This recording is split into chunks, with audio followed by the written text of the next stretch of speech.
I'm gonna have to, get some of that in order to kind of bring awareness to everybody else that, hey, we need to be wearing a helmet and we need to not be complacent. We need to make sure that we're paying attention to our surroundings and riding to the best of our ability.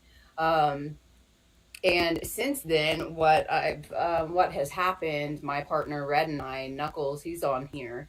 I can't remember what you said. His name was RD Hooligan. That's my business partner. We've since started Throttle Theory. What we're doing is we are outfitting a 36-foot trailer to be a demo trailer. That way we can get helmets on everybody's heads. And what I mean by a demo trailer is we're going to outfit it with air chambers that are also geared with lights and possibly precipitation. That way we can actually get into the trailer, because one of the issues that we all have wearing helmets is, they're not comfortable.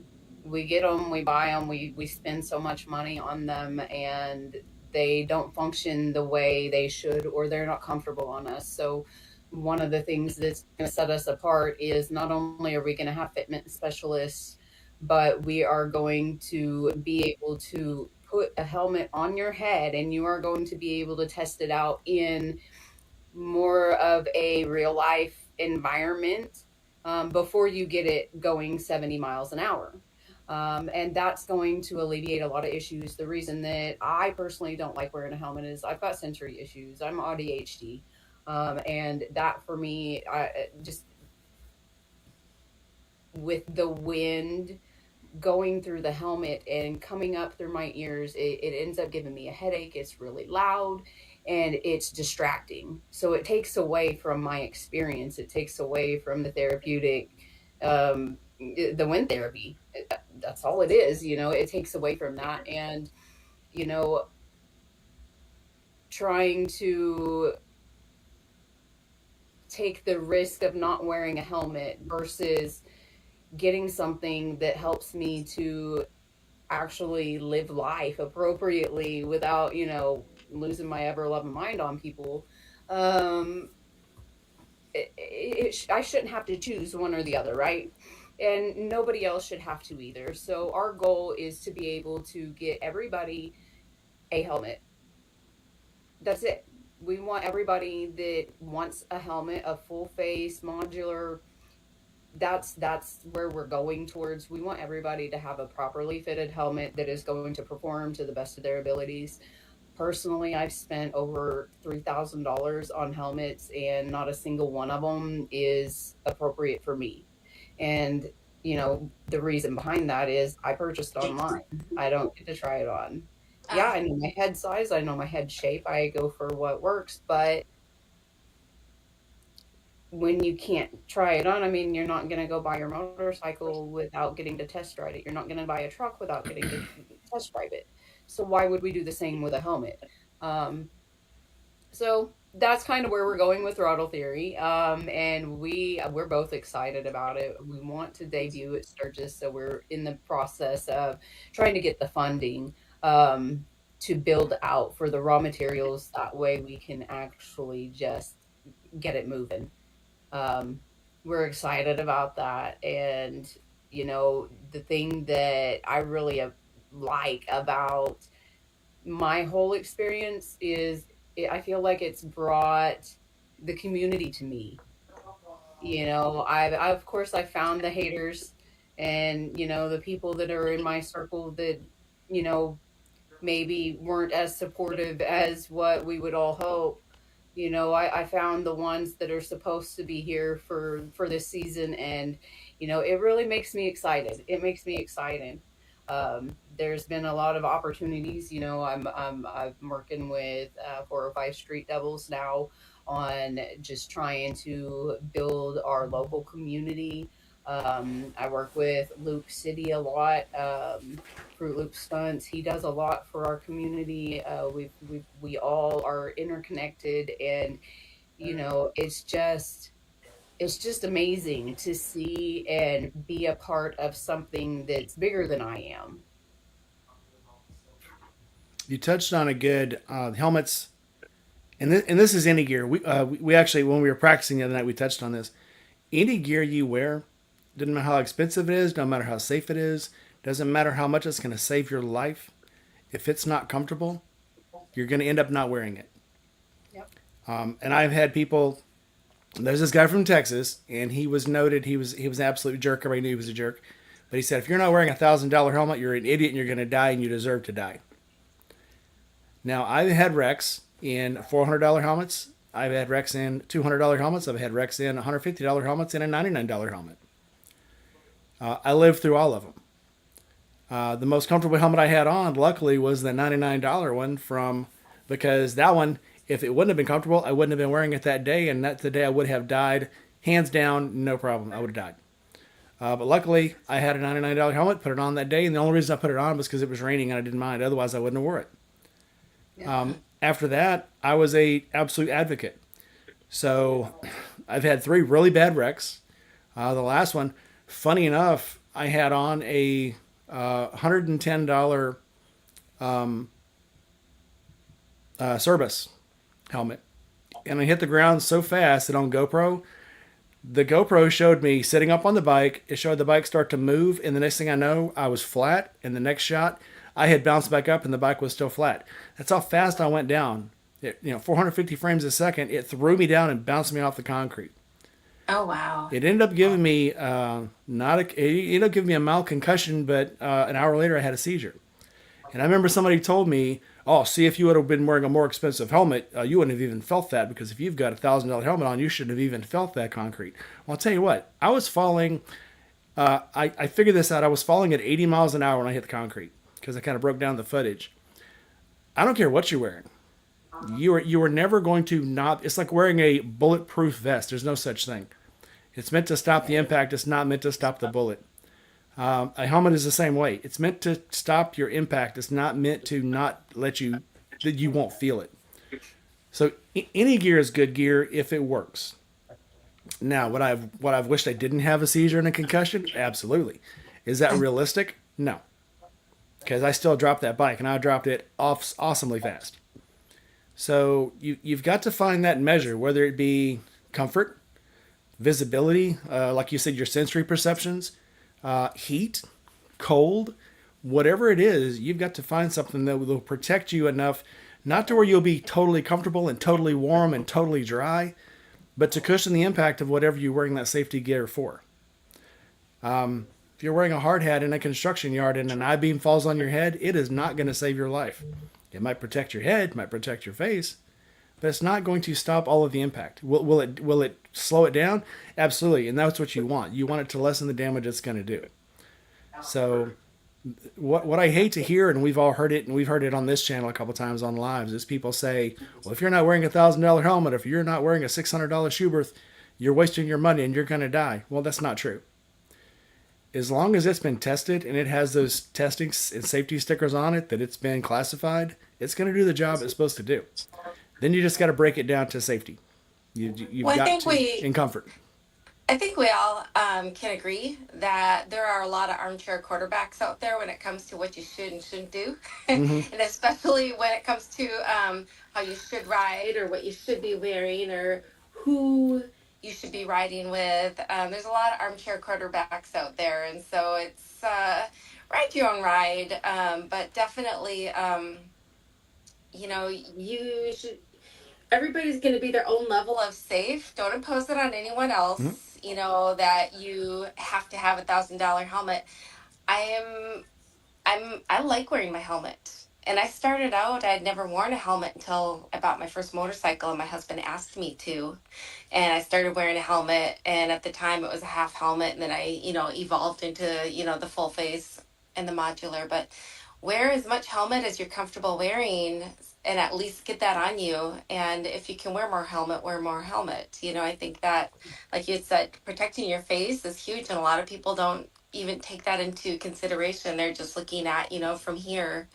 Um, for me, I'm older, so I try to protect my skin. Yeah, But yeah. she's showing off her battle scars. Oh Yeah, gosh, you girl. want to. I hate that people will just try to get what's legal. I'm just trying to be legal.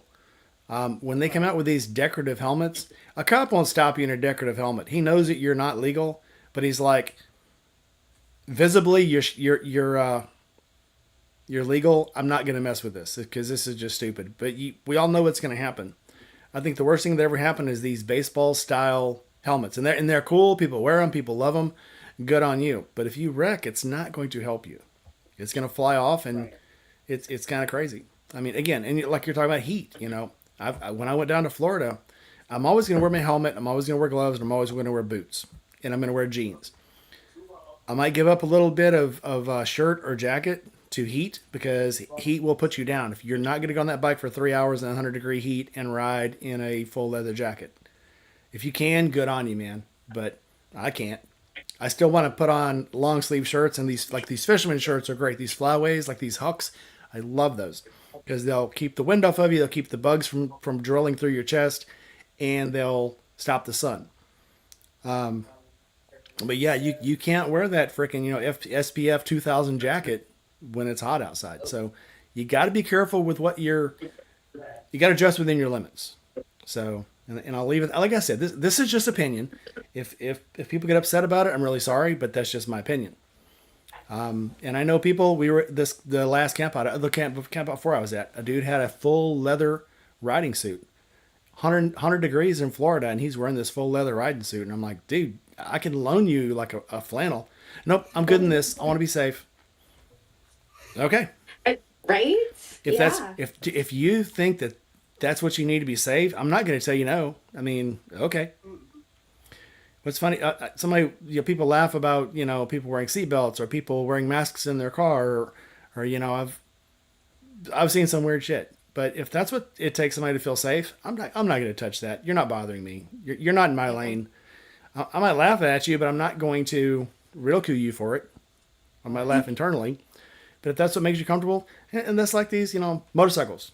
Any of us that ride motorcycles have done something to that motorcycle that other people have hated. Whether Oh it God, be, yeah, absolutely. whether it be put a 20-inch, 30-inch front wheel on it or put a Mako Fade paint job on it. Somebody's, I'm just kidding. No, I'm not. No, but everybody does their own thing that's going to make them happy. And if they're happy, cool. If it's not bothering me, whatever. Right. So we got new I people in gotta the chat. agree. Let's real I've quick. gotta agree. You know, there was Let's say hello to Neil real quick. And concrete, kissing concrete. Keith Huntsman. Uh, Somebody else stepped in. Who am I forgetting? concrete kisses is me. Oh, that's you. Oh, Oh, okay. Say hi to my people. Oh, I get it. I get it. Hi, welcome in. Welcome to the show. Oh, Hey, Tony Enriquez. Welcome in. Okay. No, but and Flip is Zippo. Okay, welcome. Sorry, Autumn. Go ahead. no, you're good. I was just gonna say I agree with what you were saying about wearing too much or not. I can't say too much. Wearing more gear than what you can handle during the summer, and I think that's probably where it started for me, because I don't tolerate heat very well.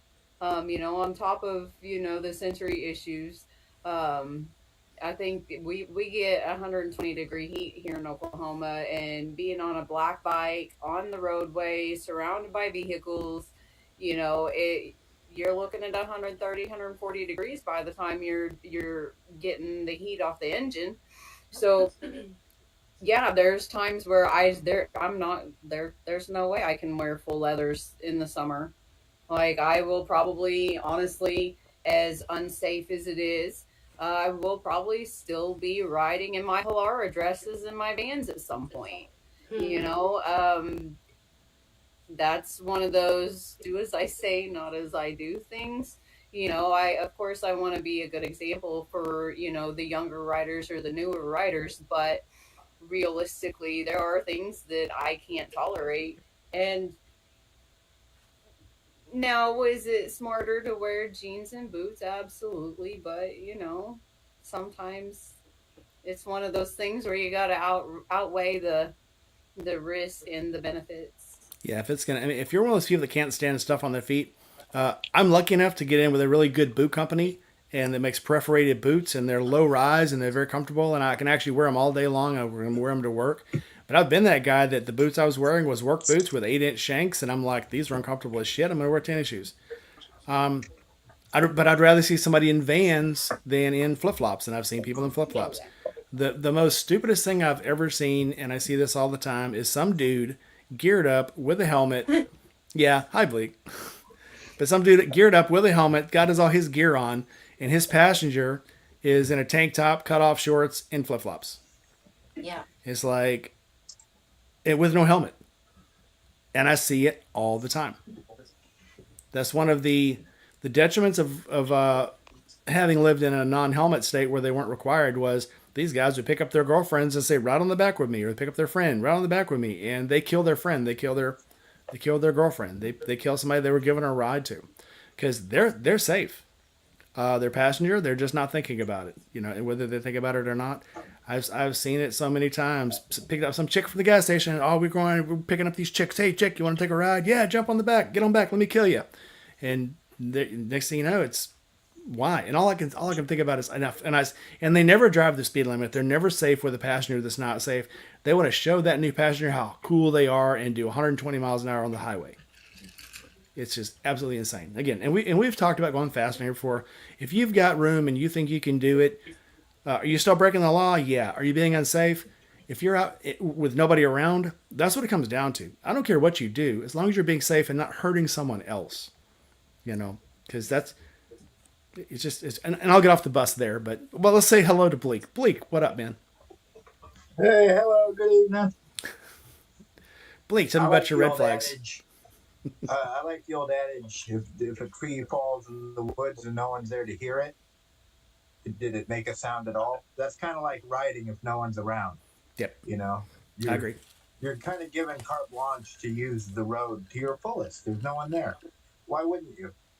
I have been, and I talk about this. My favorite stretch to go fast on is the little stretch between Greenville, Mississippi, and Alexandria, Louisiana, because there's nothing there for 2 hours but cornfields, soybean fields, and rice, and it's flat. You can see the next car coming 10 miles away. Will I open up There's a the throttle stretch. just to see? Yes. Will I do it in the middle of town? There's No. there's a stretch Sounds in like it's time for a Nebraska. trip. It's like 5 hours long of just straight, Come which on is the down. corner of Nebraska to Colorado. And you can get some speeds going on that one. I I got in trouble coming into Colorado because I was doing 111, but I seen the cop and he clocked me at 97, and he gave me a ticket for that 97. And but he pulled up on a motorcycle. He was a motorcycle cop, and I started chatting him up. I was like, "Hey man, are you on a motorcycle?" He goes, "Yeah." I said, "What kind of motorcycle?" He's like, it's a BMW thing. I said, "That's cool, man. That's cool." He goes, "I got a KTM at home, a Super Duke." I said, "You got a Super Duke? What are you pulling me over for speeding, man? You're probably out here speeding." He goes, "I didn't get caught." I said, "That's fair. That's fair, sir." And it was nice. He's like, "You seem nice enough.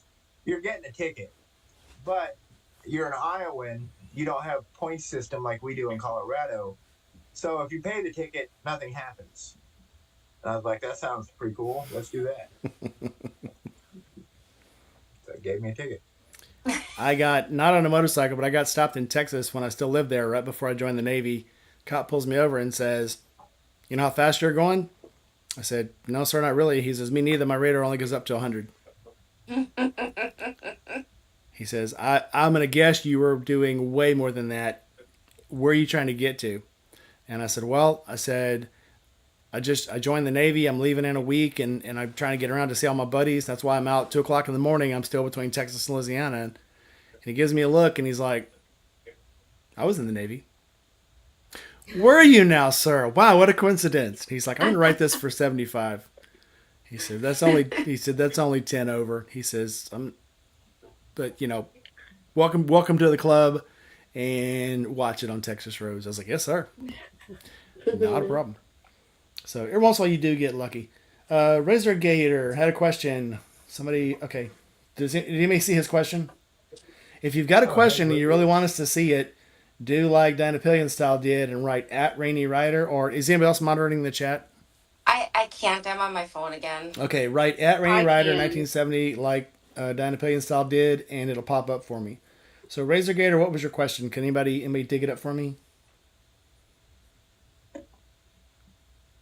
I see one that says at Rainy Rider. Psst, I already broke the code to the safe behind her. We need a distraction now so we can blow the safe. Mwahaha. um, I'm looking for the next one. Sorry. I'm looking for them. I am looking for the questions. You'd be deeply disappointed at what's in my safe. Sorry. It's probably stuff you don't want to see. Hopefully it's clean. Did you clean them afterwards at least? Yeah. You don't keep that in the safe. Way too much hassle. When the bug people are coming, oh, never mind. Oh my All right. God, I gotta get bug people, don't I? I forget about that. You got to get bug people. Okay, to plug or not to plug is the question. See, so Autumn, here's how we work around here. We have a theme, and Oh, I see it now. It's the last one. at least I some, mean, Christmas I was going all the way up. yeah. Sometimes the theme will last 5-10 minutes. Sometimes we didn't even make it out of the gate this time. We had a good excuse. We had a new contestant on the show, and we had to. Oh no, you made it much more lively. This is how we go. See, this is how we make that little theme that nobody thinks we'll be able to talk about for 30 minutes. That's how we make it last 2 hours. We break off on these side tangents and chase squirrels, and it's a good time. It is a good Okay, time. to plug or not to plug, we have Bleak Rides here, who works at a Harley Davidson dealership, and I'm gonna say this: I have plugged tires, and the plug has lasted a month. I have plugged a tire on the Sportster. The Sportster to 2021, I bought it brand new, rode it a month, got a nail in it, put a plug in it, was going to change the tire the next month when I hit a paycheck. Here it is, 2026, and it's still got the same plug in it.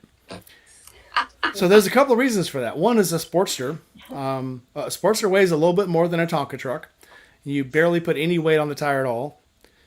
So that plug will just, and the tire apparently will last forever. It's got a Dunlop or a Firestone on it, I can't remember what, but it's got a high dollar tire on it. Yeah, the 402s are probably a Dunlop 402. They're good tires. And I had them put a real tire on it, not the dealer special. If you guys don't know, when you buy a tire from a dealer, it's not the cheapest tire, but they'll put a 50%er on it, which is basically a tire that's kind of already worn, because most of the time, especially on sport bikes, you're going to change the tire immediately anyway. So they're not going to throw a $400 tire on your car or on your bike. They're going to put a cheap one on there because they know you're going to change it. I had them put a real tire on there when I bought it. It was part of the package. And so that tire has lasted now for 5 years almost. So fast forward, here I am. I've had a plug in that tire for 5 years and it's still holding. So now the BMW, weighing about as much as 15 pie eating championships from Newark, New Jersey, the plug lasted about a month. And I had to keep putting air in it and finally just change the tire. So there's a time when it's good. A plug will always get you out of a bind. Even if it's like when I ripped the tire open when I was on the Natchez Trace, the plug lasted about 30 minutes to an hour between air because I was literally 7 hours from home when I got the flat and had to ride it all the way back. So I kept having to pull off, put air in the tire. But it got me all the way home.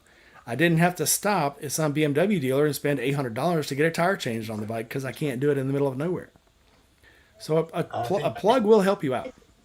That's the thing. If you can use that plug to get you to somewhere down the road, back home, somewhere where you can more appropriately address the problem, obviously probably something puncturing your tire, then it's done its job.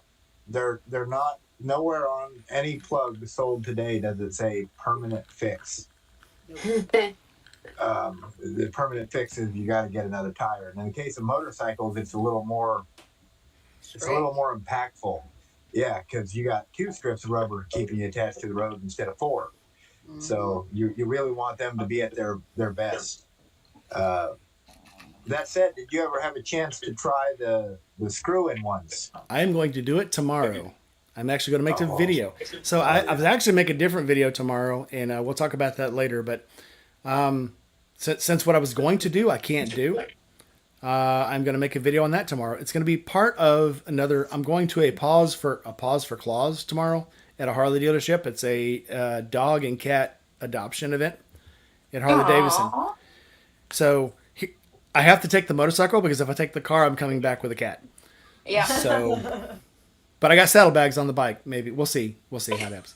Anyway, Throw it in your vest. yeah, I'll tuck it in deep. Yeah, they love It'd be snuggles. fine. It'd be fine. Yeah. Where was I? Okay, so anyway, when I get back from that, I'm going to plug the tire in the Sportster. I'm going to try something. I don't want to give it away, but I'm gonna plug the tire because I've been waiting for a flat. It hasn't happened, so I'm like, okay, that's it. I'm gonna knife my tire. Not really. Oh, goodness. That plug that's been in there for 5 years, I'm gonna pull it and I'm gonna replace it with one of those screw plugs just to see if it holds. Yeah. So You're not out nothing. There you go. funny thing about the plugs though, a girl at work had a flat. She hit a screw and she was asking if we could get it off for her. And I was like, I'll just plug it. And she's like, the plugs work? And I'm like, boy, do they? So I put a rope plug in. And she's like, well, at least it'll get me to the dealer and I can get a new tire on it. That was 2 weeks ago. Yeah. She hasn't lost any air. And I got to use my new air compressor. So she's kept the plug in. I had a plug in the Kia for 2 years. So, I mean, car tires too, you can plug them. Yeah. Car tires here in DOT standards for car tires, you can only have up to 3 plugs. So I was a service advisor for quite a few years. I love that job. My favorite job, in case anybody's wondering, is I want to be a farmer for the rest of my life. Don't ask. There's no money in it. It's just fun. I grew up a farmer. No, I'm done. But as far as the car tires, yeah, definitely. Car tires, I would be comfortable running on a plug, but the reason why I was wearing a tire around my waist when I had my accident, if that doesn't ring any bells for people who I don't was know wondering who I about am. So my son, typically he rides the Sportster. So I've got a 2015 Street Glide, and her name's Dirty Mama. She's what I've been riding for. This is my 4th year with her, and so riding the Sportster, I bought it brand new in 2020. The tires were still stock tires, and my son had been riding the Sportster. Well, about 2 or 3 days before my accident, he had gotten a flat.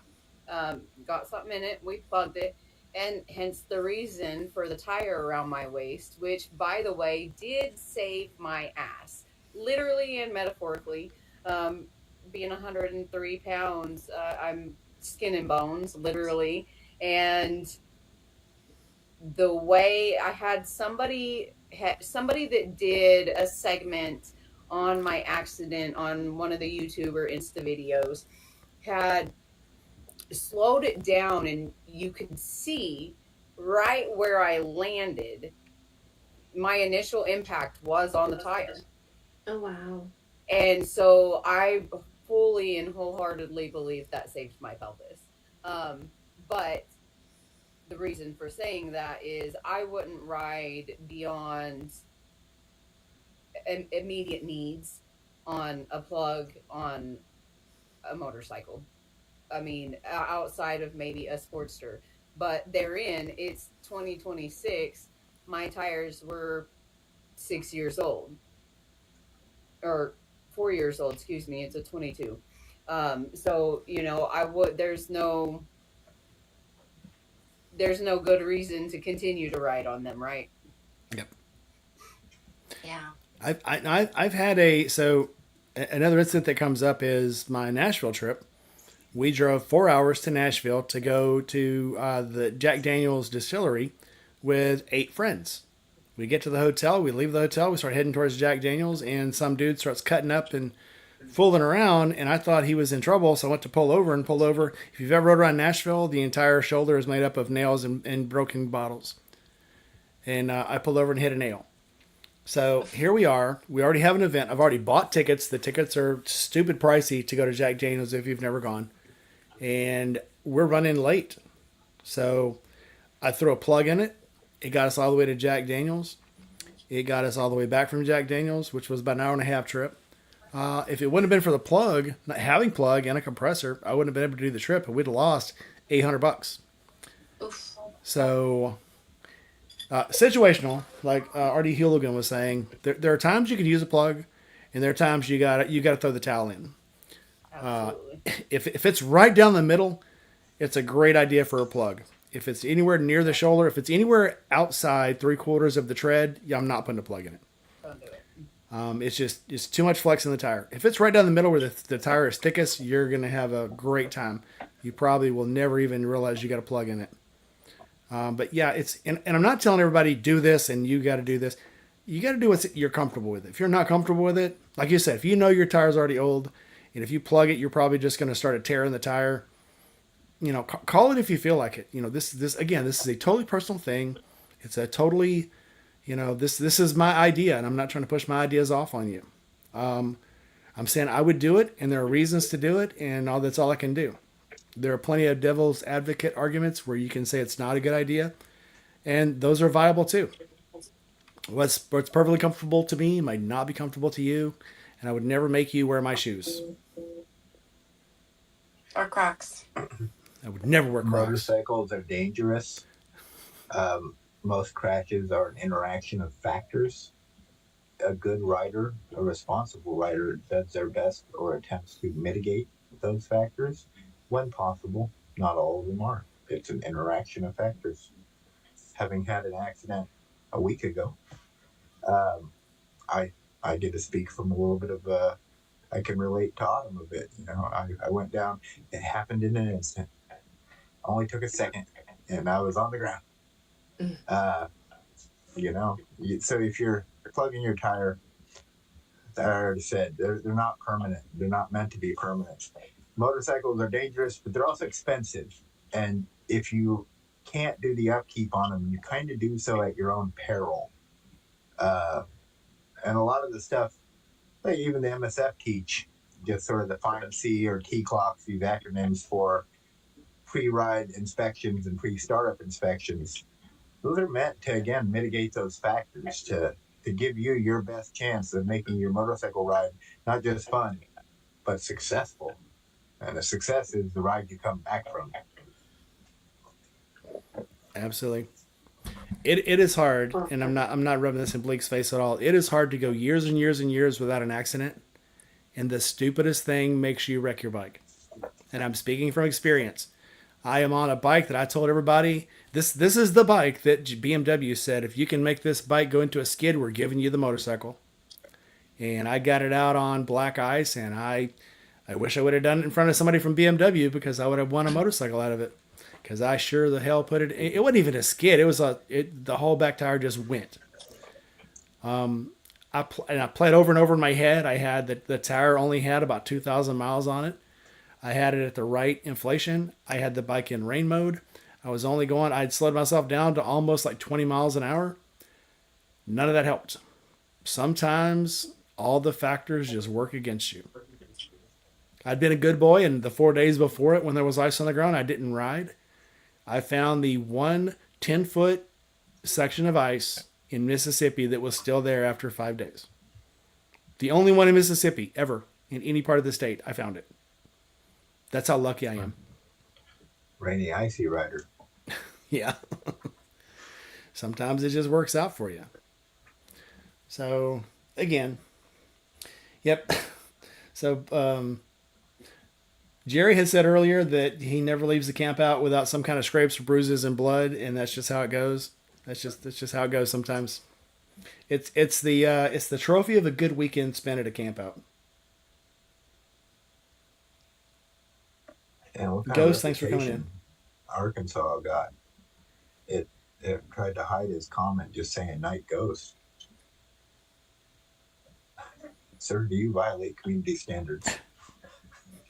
Your reputation appears to precede you. I clicked show. Hopefully it will show it. But all he said was night ghost, and he's trying to put all this sass on it. Maybe night ghost is like code for something. I don't know. It's funny what the algorithm picks up on and flags sometimes. The most innocent shit. Is like a content creator, and in a different regard. He hangs out with his daughter. and they try different sugary sweets together. About as wholesome and innocent as I think anyone's ever presented their content to me. Yeah. And he gets flagged all the time. YouTube kicks his video back and is like, "You're putting minors in unsafe positions or something." And literally, he showed me the videos. It's him and his daughter sitting next to each other, eating candy, trying different fruit by the foots, or it was the most wholesome content I think I've ever seen. And YouTube Yeah, regularly just is like, "That's some sketchy shit. Oh, Don't put that but up you got to here." think about some of the population nowadays. We The got weirdos. some yes, we got some weirdos that'll take anything and make anything of anything. kids and candy. Yeah, Oh my that's I god. that's. mean, and when it I think comes down that's to all he can say. like I've had videos and stuff get flagged on TikTok and stuff of my boys just riding bikes. I Like had on XX. I said something about these suckers out there, and they flagged it as hateful comment, and they said comments like yours has been flagged as hateful comment before. We urge you to change the wording of this statement, and I'm like, what? Cool. And I went ahead and posted it, and never came back. The post didn't get taken down, but I'm like, the AI just, I mean, it must suck to be AI. The AI must have PTSD because it balks at the weirdest shit. So, Yeah.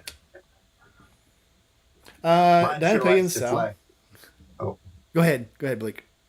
I would say mine sure likes to flag my overuse or overreach of known musicians' works. So sometimes I try to skirt by it because I like do under 15 seconds. There's not a rule. There's no law that protects you for less than 15 seconds worth of somebody's IP. But I'll do it. And the one that's got me several times, Iron Maiden. Them dudes don't F around. You use their stuff in one of your videos, they immediately copyright strike. Ozzy Osbourne, Metallica, Motley Crue. You put 5 seconds of their song because I've again, you work at a Harley dealer. I walk in, and sometimes when I'm taping, as soon as I start, I've got to start talking, and I got to be really close to the microphone because if I let any of the music in, it flags it. And Yeah. so, I've had to go through. So AI is really good now. The AI music creator will take a music out, a total song out, and replace it with another song, and you won't even tell. It used to sound like ghost talking and backmasking and playing a record backwards when it did that. Now it's seamless. So if you let the AI replace the song, it's perfect, and they'll replace it with Yeah. some song that's really cool and is absolutely awesome. And That's I've had to do super it. problematic in the dealership. There's always just blaring music. And I am at the dealership long hours, so I kind of use it as my personal content arena. But with the music playing all the time, there's a really popular guy from Florida, from Verse. He goes by Uncle Daddy. He does a lot of content every day. But if you look, 90% of it's outside or in a warehouse Yeah. somewhere, not in the main dealership, probably because there's music going. The Oh, videos absolutely. get slapped He's around got all to. the time. So since we've got Blake on here and we've got two girls on here, ladies, what tattoo is an absolute red flag when you see a guy? What tattoo is an absolute red flag that goes, nope, no way? Big, handsome, or medium size, whatever your preference, biker gentleman walks up.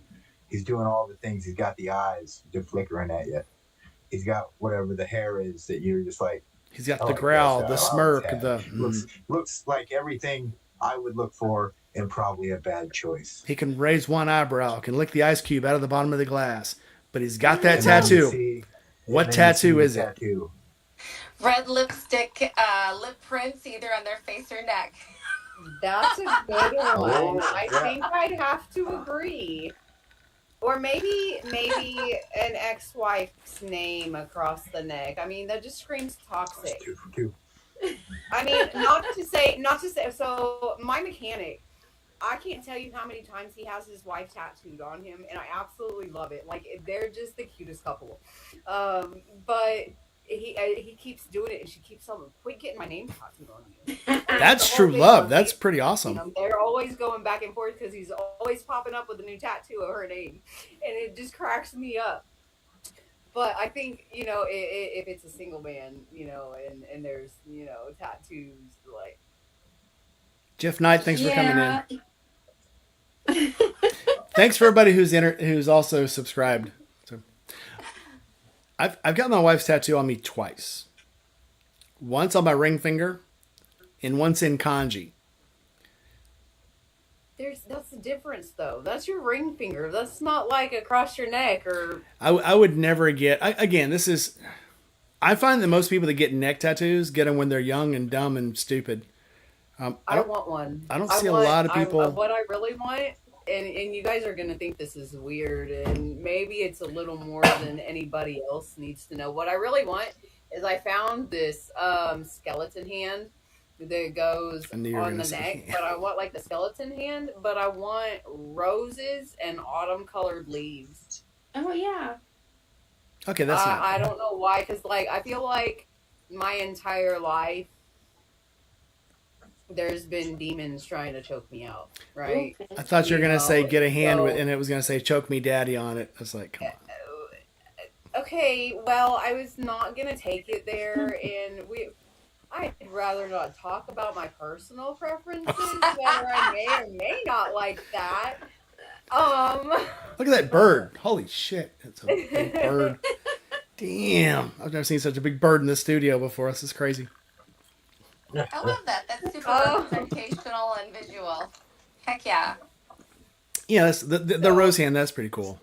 Yeah. Yeah, the ivy. The Now that I'm blushing, thanks.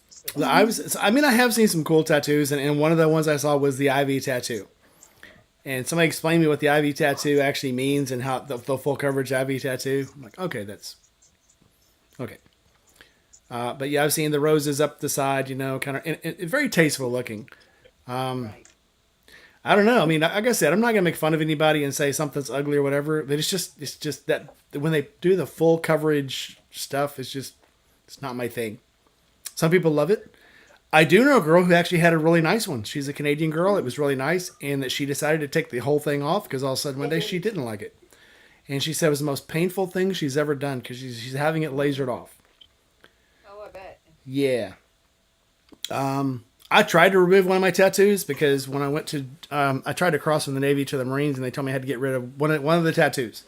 So you can only have 4 from the sleeves down. So I had to try to get rid of one of them. Couldn't get rid of them. Couldn't get rid of it, and I decided just to cover it with another tattoo. And it was a sanding. Remember when sanding was big? What was it? The early 2000s.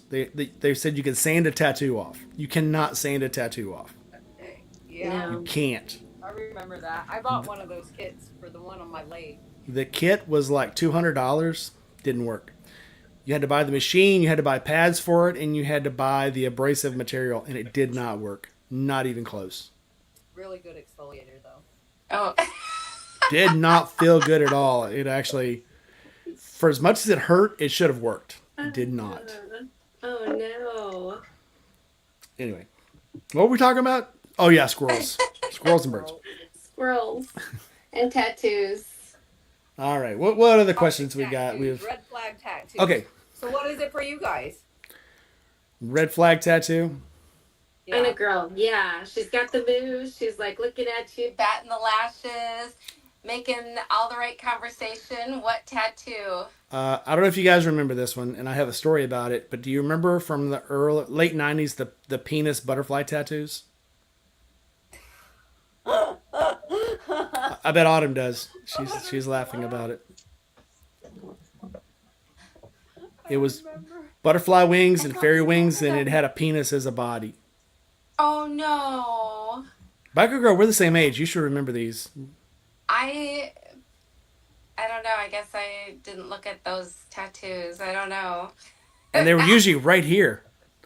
Speaking of which. No. Yeah. So I'll go ahead and quote my friend Stray Dog and say, no tattoos. Red flag. Oh. What was it? No tattoos. If you have no tattoos, we'll probably walk in different lanes. Yeah. A girl without tattoos is like a potato without toppings.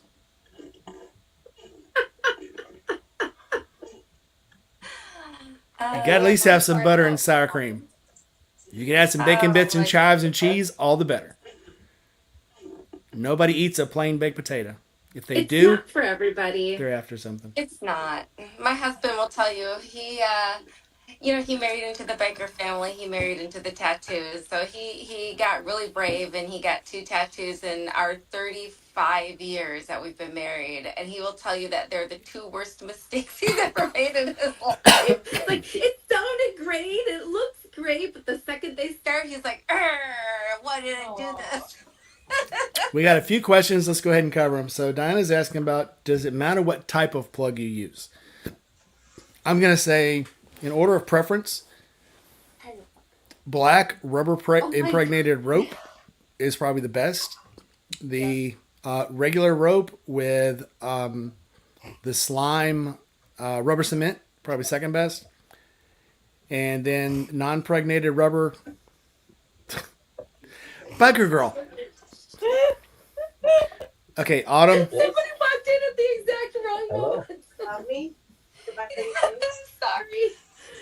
Autumn, if you don't know, I say things sometimes and I don't mean anything by them, and then they come out and everybody's laughing but me, and I'm like, what did I just say? And then I go, oh. Hubby walks in and he hears, doesn't matter what kind of plug you use, and he's like, Tell him no. Tell him no. What are we on? Tell him it doesn't matter. If you're willing to use a plug, we'll use whatever you got. Oh my God, you guys. But then it's called pegging. So I'm just sitting here losing it because she's losing it. Oh my God. Where were we? Sorry about that, y'all. Somebody's echoing. Oh, it's Bleak. Sorry, I think I got my Oh, I do got to read mine. Plugs. Okay, yeah. Plugs. What kind? Does it matter? And I haven't used the screw type yet either. The plug? I'm curious. You just use the beaded one, not the screw type. Oh, good gravies. Bleak, Bleak, I muted you till you were done, so you might have to unmute yourself. Oh, So I I haven't gotcha. gotten to use any of the screw plugs yet. One of my friends gave me some at one point, and I was trying to find one. Normally, I keep them in my saddlebag, but the day that I had the flat on the Sportster, couldn't find them anywhere. I'm excited to see what they do, if they're any good. So, I mean, it makes sense as to how they work. the ones I got, they're screw, they're rubber coated, and then they have a gel, so they come in little capsules. Yeah. And I seen them without the Those rubber, are where you ones got that to. I had too. It seems like it'd be the best kind. One, they're very portable. You don't need a plug, a reamer, a plug inserter, a total separate can of rubber cement. It all comes in one little pod. Now, having said that, I haven't actually used it yet. So tomorrow, I'm actually going to try to use it and see how it comes out. It seems like, especially the thing I get the most of is screws in my tires. I don't know why. And on other people, they usually get screws. So it seems like if I could, maybe if the thread is the same pitch on the screw, it should go right in. I wouldn't have to ream or anything. So I guess we'll find out. Yeah. I'll make a video tomorrow. I'll let you know. The hole can't have more than like 45 degree of taper. If it goes above a certain threshold, they say don't use the screw. But as long as it's more straight up and down, you're good to go. Yeah, and most of mine are straight up and down. It's just the one time I think I hit a board with a nail on it and it just tore the tire. I ended up putting 2 plugs in it. Like I said, I rode it around for 3 days, all the way into Nashville, down to into Lynchburg, Tennessee, and all the way back home. So I made it, but it just kept leaking air. Like every 30 minutes, I'd have to stop and put air in it. But yeah, I'm excited to use this screw plug just to see if it works. Yeah. And let's see. Everybody Everybody said they're jumping off at once, but thanks for coming in, guys. It's been awesome. Like, comment, subscribe, hit that bell. Yada yada. So Bleak. I want to see your shirt. Your Harley shirt. I want to see your shirt. All mine or Bleak's? But I was at work, baby. Just the biker girl. Oh, all I saw was her boobs hanging out. I didn't even see a shirt. What are you I doing, girl? know. I wish I It's had just a some of tank them. top, Oh, and I like it. I like It's how it's comfy. flowy looking and it's Yeah, kind of simple. It's goes comfy. way up the sides. It's I like cute. that. This one is from Laidlaw's out in California. Well, if you go back there and they have another one, I'll send you the money. Oh, I found the cutest one at Steel Horse. It wasn't a tank top. They had some cute tank tops, Oh, but I finally Clutch Queen, found welcome in. a really cute. It's like a zip up polo Oh, with the Willie G on the back. That's all like blinged out. Oh, it's so so cute. nice. I adore Yeah. it. Sorry, girl talk. No worries. Nope, Going that's out what to we're here for. karaoke after this, so gotta have the bling on. Yeah. So when I was in the Navy, had a friend of mine come home and stay with me at my foster mom's, and my foster mom and my foster sister are in there and they're talking about going through menopause and they're talking about things, and Kenny, my friend, is like, and I shush him. I go, be quiet, you'll learn something. and they caught him. I was like, yeah, when the women start speaking, just listen. You'll know shit you were not meant to know, and no one will realize you've learned the secret. So It's not wrong. I mean, if more guys would be observant, they might know how to handle us a little bit better. Clutch Queen, you We're got to really get in on the not panel difficult some night. creatures. We just don't know how to tell you what we want. Women can't tell each other what they want. However, if you listen to them talk, they'll eventually give you hints.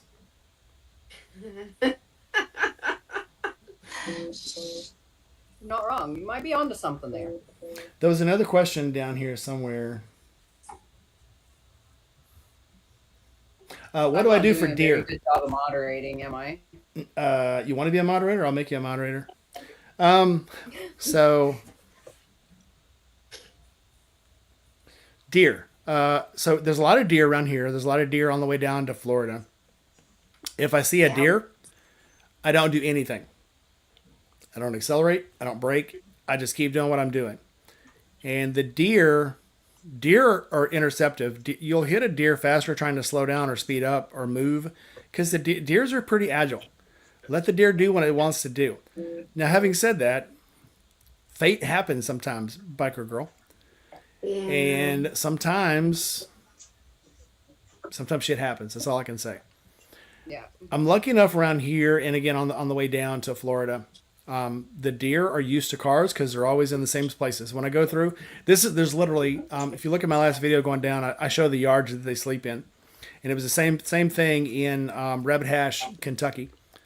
When I went through Florence, Kentucky, we went through a little place called Rabbit Hash, and these deer were laid down in people's yards. And I'm talking not like 2 or 3 deer, 5 or 10. There's like hundreds of deer laid down in these Yeah. yards all night long. And it was the same thing going down to Georgia. When you get close to it's not the Chattahoochee. What river is that? The one between Georgia and Alabama. Why can I not remember the name? Okay, not important. Anyway, when you get down there, it's the same thing. These front yards in the ditches are just full of deer. And they're so used to cars, they don't do anything when you drive by. Well, they used to not. The BMW, they just kind of look up and go, "Oh, there's a motorcycle." The Street Glide, when I went through on the Street Glide, they were all raising their heads, and I was actually thinking they might jump up and run. But the deer know when they're safe. The deer know when they need to move. If you roll through there and you're not making any movements and you're not getting crazy, they don't feel threatened, they're not going to jump up. When you're usually going to hit a deer is hunting season, when they're trying to cross a road or they're trying to get away from hunters and they're trying to get away from When people. they're in rut. When they're in rut, Yeah. they don't care. When they're trying to get a nut, they don't see cars, they don't see bikes, they don't see people, they just run. So They don't. there are times when you have to be more careful. Yeah, you're from Okie Dokie. They don't care. No, we've my road actually leaving my neighborhood is really bad. So I'm out about 30 minutes from town, and we're out in the sticks. Like we're a geographical oddity. We're 30 minutes from everywhere, from Oklahoma City, from Shawnee, from Midwest City, from Norman. It's 30 minutes wherever we're at.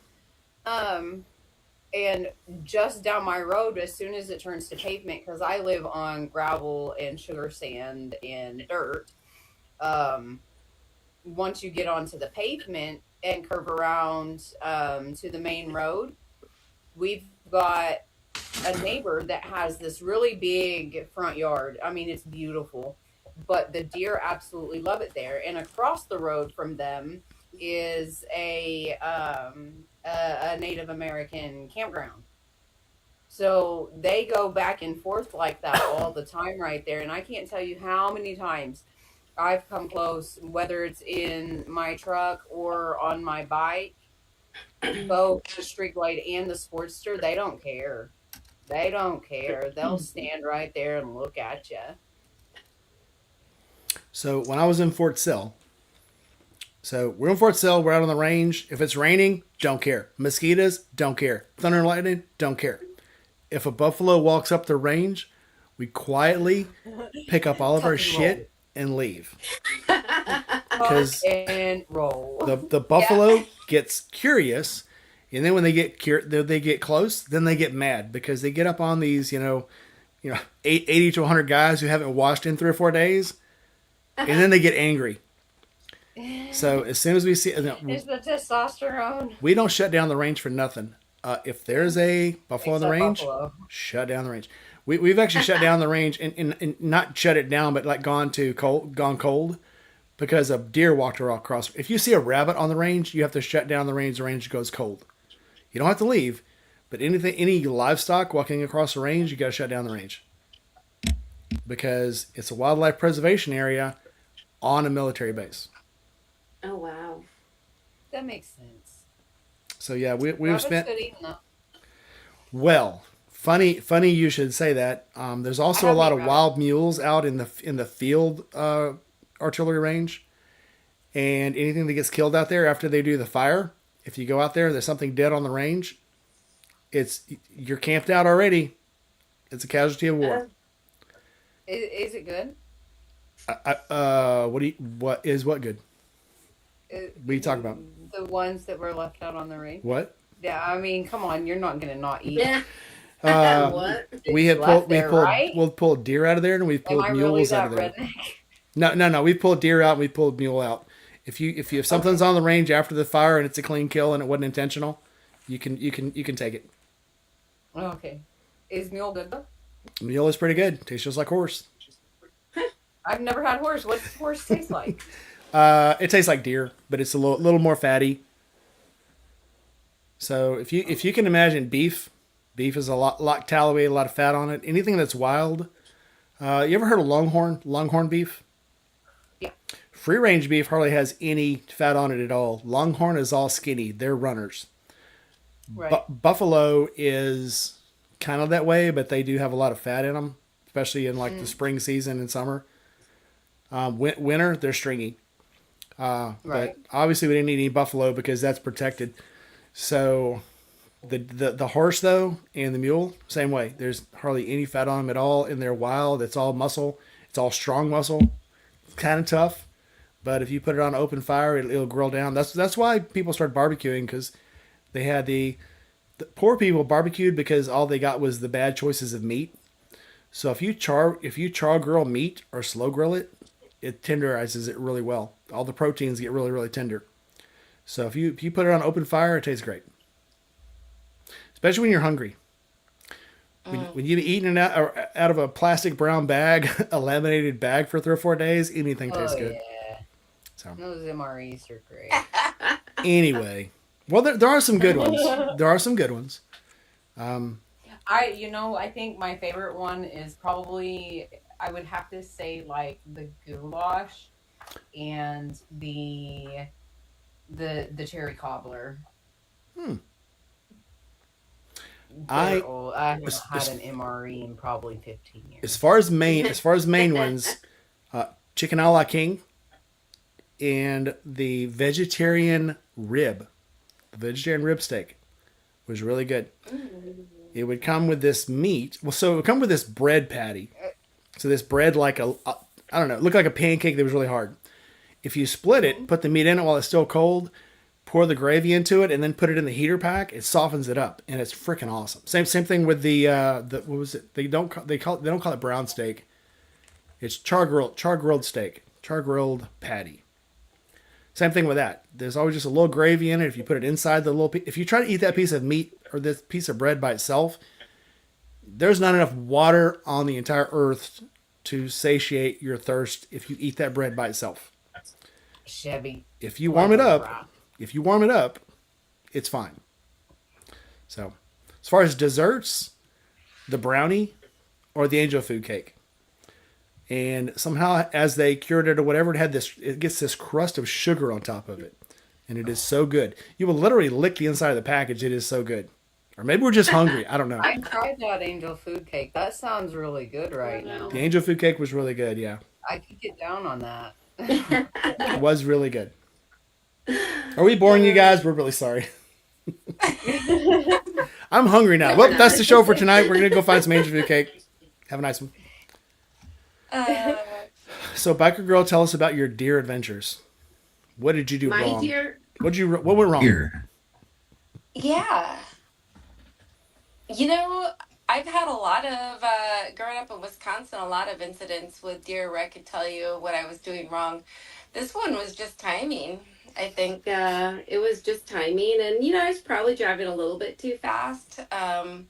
But when I say a little bit too fast, it was Highway 1, the Pacific Coast Highway. So, maybe 60, 65. So the deer was high. It was in California. The deer was high. We know. Okay, that's why. RUI, running under the influence. That's why. There we go. Yeah, just poor timing. It just happened to jump out. I was there, and it was daylight, but it was morning, and so it was just bad timing. Kind of, we both looked at each other with oh shit, and that was about as much as I got out. Talking about Wisconsin, I'm going to suck up everything I just said about wildlife. Going up to Eagle River, Wisconsin, there's a road that it comes down like this. You've got road, there's a fence, there's another road, there's a fence, there's another fence, and then it goes back up into the plains. These fucking elk will run down the hill, jump the fence, land in the middle of the road, jump the other fence, land in the middle of the road, jump that fence, and then run up the side. Once they get coming down that hill, they're not stopping. They're going to end up in the middle of the road, and if you get there at the same time, tough luck, because neither one of you has enough brakes to avoid that. And there are elk all over the sides of the road through that corridor. And it's ridiculous. So that is, I'm going to say that's the one time elk are stupid. I don't even know. They don't care. Deer are smart. Elk are stupid. I'm going to stick to that story. Yeah. They're big, I've though. come in contact with elk. You what? I want to eat it, though. I have actually never had elk. I've had reindeer. I've never had elk. So now It's gotta be similar. We went to Norway on the ship, and we decided we're going to go out and eat in a restaurant. And we ordered a steak, and I said I'd like the reindeer steak, and she's like, "What size?" And these sides, and we'll have this raspberry jam. Okay, cool. And the guy I was with said, "Y'all have one too." And she's like, "You're going to eat one too?" And he's like, "Yeah, I want one too." And she's like, "You're going to eat it by yourself?" And he's like, "Yeah." Well, they bring this thing out, and can I get my hands big enough? It was this big. The plate was this big. The steak was this big. It was huge. And it came with this raspberry jam that was like a little bit spicy and with potatoes and like vegetables and shit. But that steak came out, and I'm like, I don't need these vegetables. I'm not even going to touch these vegetables. Now, this was when I was in my early 20s. I would eat all of my food and somebody else's. When I went out on a date, I'd eat both of our. I was like, you can eat that? Can I eat that too? Not anymore. Yes, kitty cat. I spat into the kitty. Aww. That's the new kitty. Aww. Where's my kitty? I was petting the kitty. No, we Beauty. haven't seen in a little bit. She's running around somewhere. Shin. Yeah, looking for love. Now, if she comes in, tell her I said hi. Meow. You'll know because she'll start meowing. Blake, how many deer do you She, get up in the cornfields? huh? How many deer How do you many get up in the deer? cornfields? I've never hit one, but we see them all over, and I get stories all the time of people who live in a little bit more You. rural areas. I live in the capital city, and we just when the wife was leaving here a little bit ago, two, three houses down, the neighbor had deer wandering through his yard. So you've been hearing sort of the neighborhood. Oh, She would you, love your kitty Oh, cat so hard. yeah. hey, I She looked little like fox. she loves some skin, neck scratchings. She does. She does. Yeah. She's obsessed with cats. She looks for them everywhere. Oh, so I haven't had that pleasure, and I hopefully will keep it that way. The deer and I don't need to part ways or cross paths. Nope. But I don't know. I'm a believer in the survival rate for everything drops to zero on a long enough timeline. 6 years I made it without having a crash, and then in an Oh, come instant on. that changed.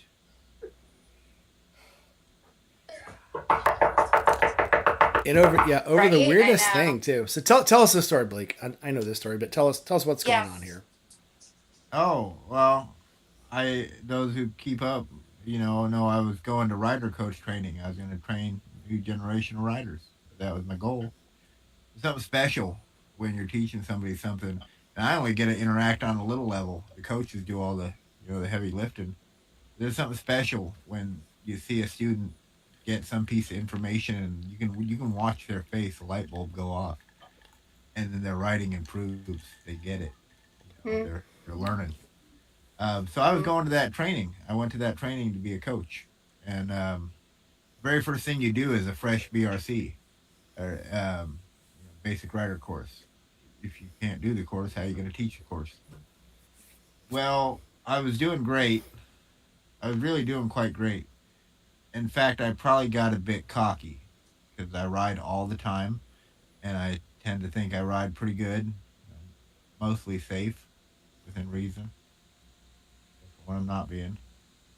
And I was on my second to last eval, and it was a quick stop, and I did it, nailed it, and they said, "Hey, why don't you go a little faster? Run it back, go a little faster." So an evaluation that requires 15 miles an hour, I come back, I turn around, I set back up for it, and I take off, rum, rum, rum, rum, rum, rum, rum, like I'm fucking Rossi or something, getting ready to qualify somewhere. And I take off doing about 30. I remember I switched in a second. There was no need for that. That was not even required. I was into the races, and then the world came back, and I had to brake, and I didn't progressively brake. I grabbed a handful of Suzuki 250 TU grabby brake, and it brought me to gravity's doorstep really quick. I like the bars went from squared to turned, and in that instant, I went down head first. Bam, head, shoulder, elbow, then bike landed on me, Oh no. and I remember coaches or whatever ran over the trainers ran over, lifted the bike up, and was like, "Are you okay?" And my first thought was, "Did I just fail? Everything hurts. Let's talk about what matters." And they're like, "No, no, just are you okay?" And I'm like, "I don't know. Everything hurts. Is my thumb broken? I can't really feel it right now. It was numb. It was numb for a little while." They're like, "Do you feel comfortable moving? Doing their triage stuff." I'm like, "Well, I don't feel anything like sticking through my body, so probably let's give it a try." Well, I got a big old bruise right here, and my big toe was like jammed back into my foot, and my thumb was doing whatever thumbs do, and then my shoulder hurt real bad. And I'm Mr. Tough Guy. I'm fine. I'm fine. Can I redo this evaluation? They're like, no. Will you go No. stand at the side of the range if you're feeling that, or let us know if you need to go to a doctor. What can we do? So I stand by the side of the range, and they're like, "There's a chance we can retest you at another point or something." Um, we'll see, but it's not great. And I'm like, yeah, that makes sense. You don't want to see your coach crash while they're trying to teach you. That's probably not the lesson you're trying to give people. So I finished out the day, and then like I said, I couldn't really walk by the end of the day. There's no scenario where I'm moving bikes around doing peer to peer teaching. Um, and I let them know that, and they're like, "Yeah, we kind of thought so. We really just wanted to keep an eye on you, man. You know, you went down really hard. We just wanted to make sure you were going to be okay. Are you going to stay the night? Because this was not here in Des Moines. This was off at another location about 2 hours away. I rode to the class, and I said, I think I'm going to go. I'm going to ride home. And they're like, "Whoa, are you sure about that?" And I'm like, "Well, if I stay, I'm probably not going to leave for like a week. And Mm.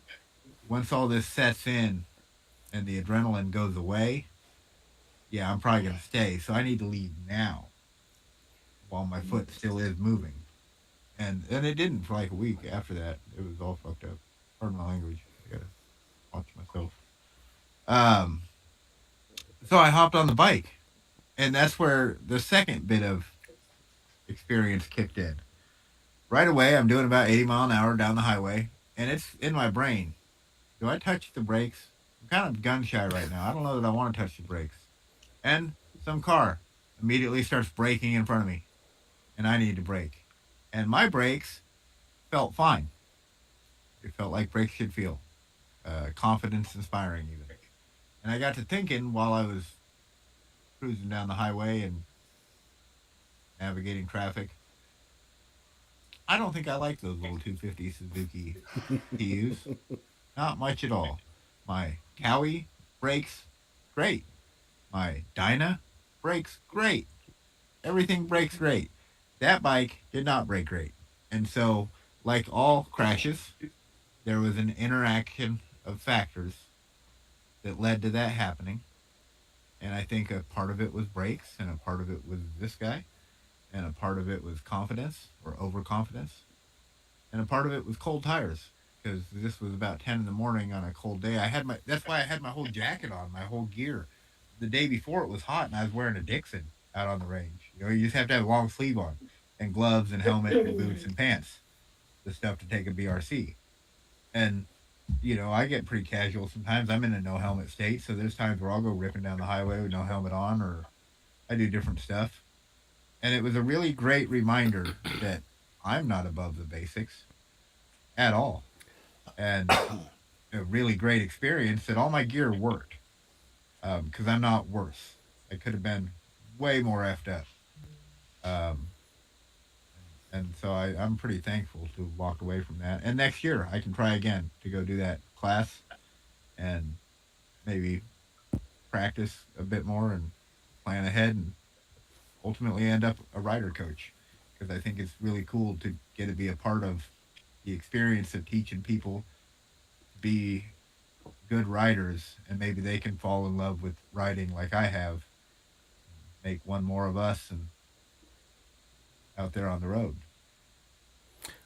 I feel like a really important takeaway from that, and also from my experience, is know your bike. I mean, I don't feel like that's all on you. Maybe in the way of getting on the knowing the bike that you're on, but like for instance, my accident. I'm used to ride my street glide. Hmm. I've got ABS. My main braking is my rear. Yep. It's different when you're on a Sportster. There's no ABS. Hmm. And that goes back to, like you said, your Cali's fine, your BMW is fine. You got to know the bike you're on, and I feel like that's a really important takeaway, because I've been in the position before where I've gotten on somebody else's bike, and we think, yeah, we're good riders. We can do that. We know how to ride a bike. I can ride anything with wheels. That's Hmm. fine as long as there's more than one. Yeah, I'm not gonna try and get on a unicycle anytime soon, ever. I don't think. Um, but when it comes down to it, realistically, I can ride anything. but you also it's important, just like when we get in behind the wheel of the vehicle, we have to know what we're riding or what we're driving. I mean, you get people, you get truck drivers, you have to do a walk around, you have to know your truck. Same way with, any car that we get in, and I feel like it's probably the same way with a motorcycle, and it should be even more so, I feel. We don't get, if we're going and getting on somebody's bike that we are not used to riding, or it's not calibrated to what we're used to, we're gonna ride it like we know. Well, and see, Therein it's lies the fact of why, you got to kiss the concrete, because you aren't acclimated to the brakes on a 250.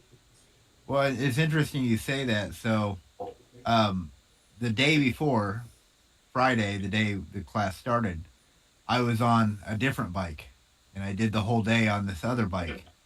But the next day, that next Saturday, there was an actual MSF course taken, or BRC going on, a range over. There's three ranges at this college, and they needed these more, I don't know, friendlier bikes. And so we had a different set more available, a bunch of the dirt bikes, and then these TU 250 cruisers. And so I jumped on one of the ones that was left. It was not the bike I was on the day before. And so I had only a few hours on this bike. And again, there's the confidence part, because at a dealership, I move bikes all day long. I go move Rider Academy bikes, I go move storage bikes and rental bikes, and I get to move everything. And I get used to that. I get used to moving other bikes around all the time, and kind of taking it slow or feeling out of clutch pretty regularly, or, and so I think you're not wrong there at all. That's dead on the money. Because I was only on that bike about 2 hours before I had that crash. And the other bike I was on all day, I had no problems and did a lot of different stuff. And when you switch it up real quick, you know, I hear a goat. Yeah, I'm sorry. It's because my window's open. I'm actually in the inside. process of trying to text the boys to go feed so that they'll stop. And did they say nah? No. Your accident, Autumn, was hardcore. I've probably watched it a dozen times, and it's pretty wild. I'm glad you're with us, because Thank you. Yeah, Yeah, no, it was. honestly, I feel like if you slow it down, the same guy that I was talking about slowed it down on the tire shot. He also slowed it down where my face hit. And honestly, like the only reason I'm alive is God. Like, had I had a helmet on, it would have snapped my neck. Like there would have been an internal decap instantly, because I hit here, and if you think about the space that a helmet puts on your head, like back here, because mine, I've got a roo rock, so there's about I'm gonna say 2.5 inches, maybe, yeah, about 2.5 inches of space, on your helmet, right? And the way it pushed me, I honestly believe had I had a helmet on, it would have been an internal decap, and I wouldn't be here to talk about it. Um, that's not to say that I'm not still advocating for helmets and the use of helmets, because 9 times out of 10, absolutely, it's going to save your ass. Um, but honestly, like, definitely situational. Definitely situational, and thank you for that. I just it happened, and I rolled to my feet, and I really didn't question who, what, when, where, how. Even now, sitting here and looking back on it, I'm content with my choices. I had already screwed up by, one, taking the route that I did, leaving at the time that I did. I definitely could have trailered my bike. Why? But like, there were other options. I could have stopped at my old man's house. Well, then old man, I could have stopped at his house and grabbed my helmet. I could have detoured off the main highway, but I didn't. So ultimately, I'm content with the decisions that I made when it comes down to the outcome, because realistically, what had happened is, I don't know if you've heard me explain it or if you've seen the comments of me explaining it, is when I was going, it in the area that we're in, it starts getting congested in that spot. And prior to the frontal view that I've posted, I had plenty of space because I've gone back and I've watched it time and time and time again to see what happened. And it was a really quick instance of the congestion happening and me not being able to get over. And what I do, if I've got somebody that's bigger in front of me, bigger to the way of, a pickup, not a car. If I've got a pickup or something in front of me, I'm paying attention to my peripherals. I'm going to pay attention to the cars that are next to them because I can't see through the truck, right? Well, the people beside, they were slowing down, and the truck in front of me had come to a complete stop. So if I'm paying attention to my peripherals and I don't realize that he comes to a complete stop, my initial reaction was to hit my back brakes because that's what I'm used to using. And when I hit my back brakes, my rear started doing this. Oh yeah. So at that point, I'm headed straight into the tailgate of an F 150 at 103 pounds, doing probably 50 miles an hour. I'm not going to fare too well.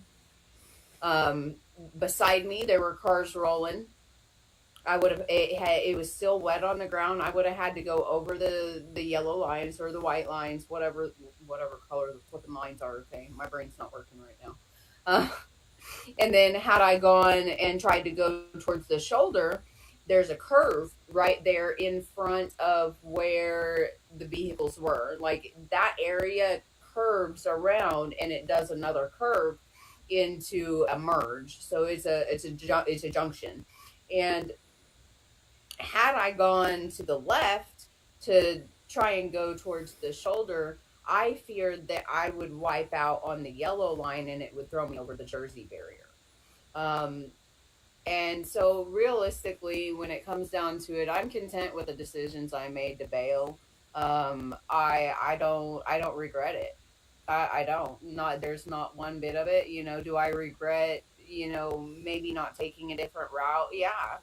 But that if I could go back and do it all again, it would probably still be the same, because there wasn't anything in that situation that throws a red flag to me outside of it just being situational, kind of like just the biker girls, with the deer.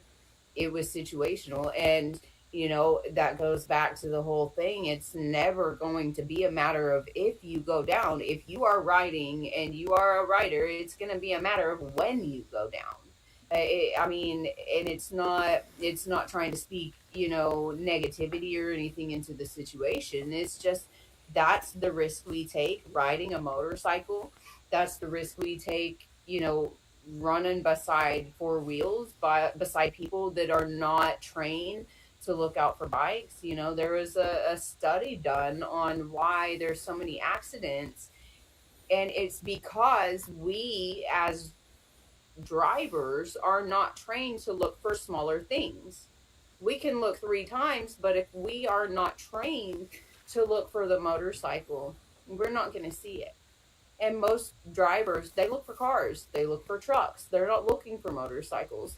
So realistically, when it comes down to it, we're always taking a risk. And it's just a matter of trying to lessen that risk. Yep. That went kind of on a tangent. I No. don't know where I was going with it or where I left off, Oh but no. here we are. So, unpopular opinion, as Just a Biker Girl said, we're all fantastic armchair quarterbacks. Hindsight is 2020. Looking at the four of us, we've all had really bad accidents. And like Autumn was saying, when you look back and say, I did everything I possibly could, and I'm confident that there's nothing else I could have done to make myself safer, that's all you got to do. And you don't have to explain it to anybody else. Do I feel stupid for dropping a bike on the last 10 inches or the 10 feet of ice left in the entire state of Mississippi? I feel absolutely stupid. Was there anything I could have done about it? Could I have changed anything in my decisions that I made before I got on that bike to not have that happen? So you just live with those consequences. So, and if you can do that, screw everybody else's opinions.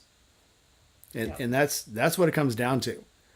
Do I think I did everything else I could? Did I, now, even, and Blake says, well, I could have done something different. Cool. Did we learn from it?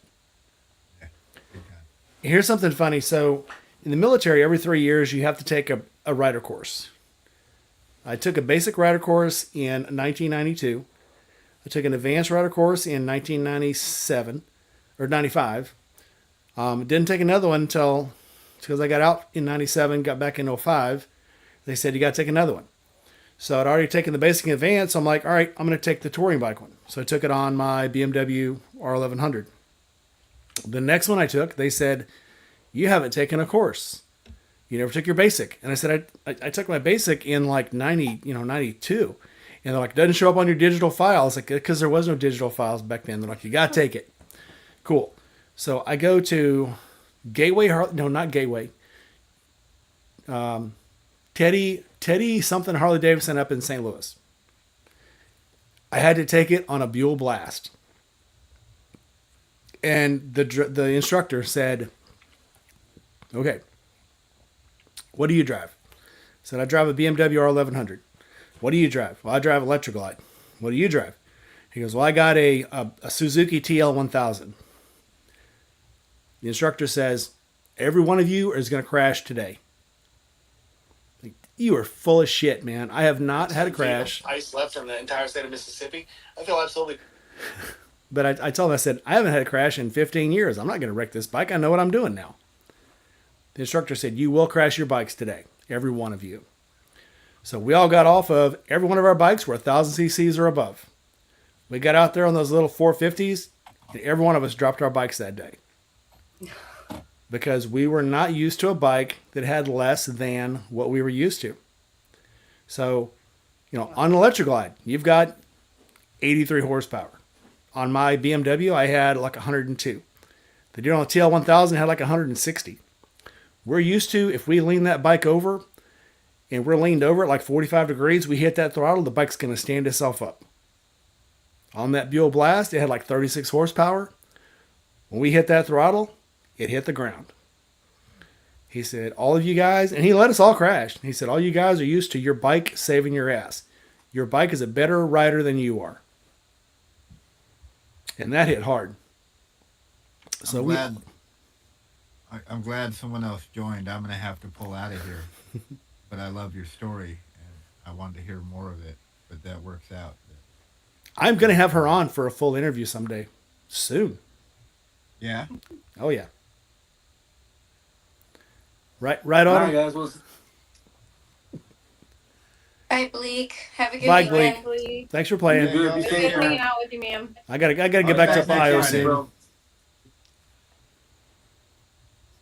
Welcome, All right, Red. guys. How's it going? Welcome to the show. Well, Doing good. I've been listening to everything y'all been saying and everything. I like to add some things here and there, but I guess what was the next topic y'all gonna talk about? whatever you feel like it, dude. We're on you. So first, introduce yourself. My name is Red. I'm a Knuckle Draggers Motorcycle Transport out of Modesto, California. Autumn Rose up here is my partner for Throttle Theory. We're building a synthetic environment for people that are buying helmets, so you can get a real feel instead of dealing with a static environment inside a dealership. So that's going to involve getting the feel of air, rain, the light, or if you have transitional lenses, you'll have UV light and all that stuff, and you'll be able to get the real feel of everything on the spot while you're testing the helmet. I think a lot of people misconstrue the helmet being the issue or the problem after an accident. We're not testing the impact. That's why the DOT stickers are on there. What we're testing is fitment. And I think a lot of people don't realize that fitment is the reason why they're having a lot of major safety issues and concerns that are causing injuries to themselves, whether it be head trauma, brain trauma, etc. For example, I'm around symmetric as far as shape goes. If I put on a long over intermediate oval, it's going to be tight right here, like I've explained before in my videos. and loosen the front and the back. So whenever the wind hits me, you get turbulence. So it's gonna hit the chest, and it's like it's gonna find the path of least resistance. So it's gonna hit me in the face, right here in the chin area. It's gonna push it up, even though I have it chin strapped as tight as I can get it. It's gonna push the helmet up. It's gonna distort my vision, and I'm gonna lose my coverage on my chin. So am I fully safe at that moment? No. If the helmet's too loose, too tight, it causes issues. Okay.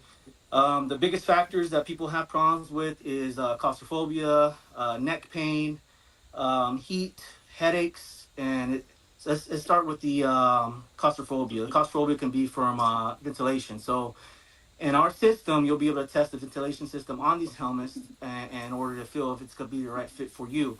As far as like neck pain, stuff like that, is going to be weight. Okay, so you'll be able to tell while you're getting hit with this wind. So when you're going, I don't know, 70, 100 miles an hour, you're looking at 1,000 CFMs as far as air goes. Your normal fan's going to put about 600, as far as like high output fan that you can buy commercially, is going to be about 600 CFMs.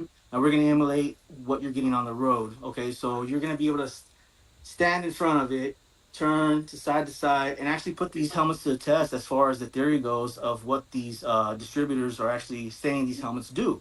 Not only that, you'll be able to test these helmets to an extent where you'll get full value out of your like say your comm systems, for example. So say I don't know, I'm a new rider and my uncle's like, hey, say he's a club enthusiast bike setup, right? And he's like, hey, I rock a Simpson. That's great, but that Simpson's loud. Okay, is it right for me? I don't know yet. Whenever I put it on, I decided to put on that comm system. It's not the right fit. So we're going to be testing all those things. We're going to monetize the data that we're going to be collecting as well. And ultimately, you're going to come to us. We want to start out with a mobile activation. Okay, so we want to showcase the Sturgis. We're doing a few things right now to raise funds so we can start our first prototype. Our first prototype is going to be mobile. And ultimately, we want to scale up in 1.5 to 2 years. And the only reason for that is to get actual numbers and ultimately build standalone systems that we can put in distributors and dealerships. So you can actually go in there and get away from that fucking static environment as far as testing helmets.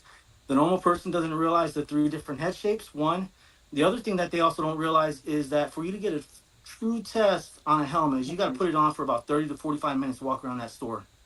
Okay.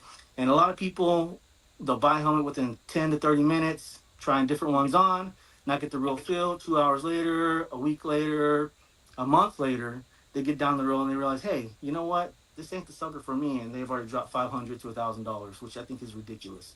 So on the business side of things, we're going to try to get the P&L sheets for the distributors and the manufacturers and dealerships close to 100% on the profit and near zero on the loss. Okay, so you're looking at about 67 to 70, I think 77% as far as neck pain and headaches and stuff like that. The headaches come from pressure points, and again, that comes down to fitment. If you have the wrong fitment, these are the issues you're going to have, which leads to what? Not wearing a helmet and or being in a situation where you do get in an accident and you got too much space in your helmet, or it's so damn tight that there is no room for what do you call it, the helmet to deform on impact.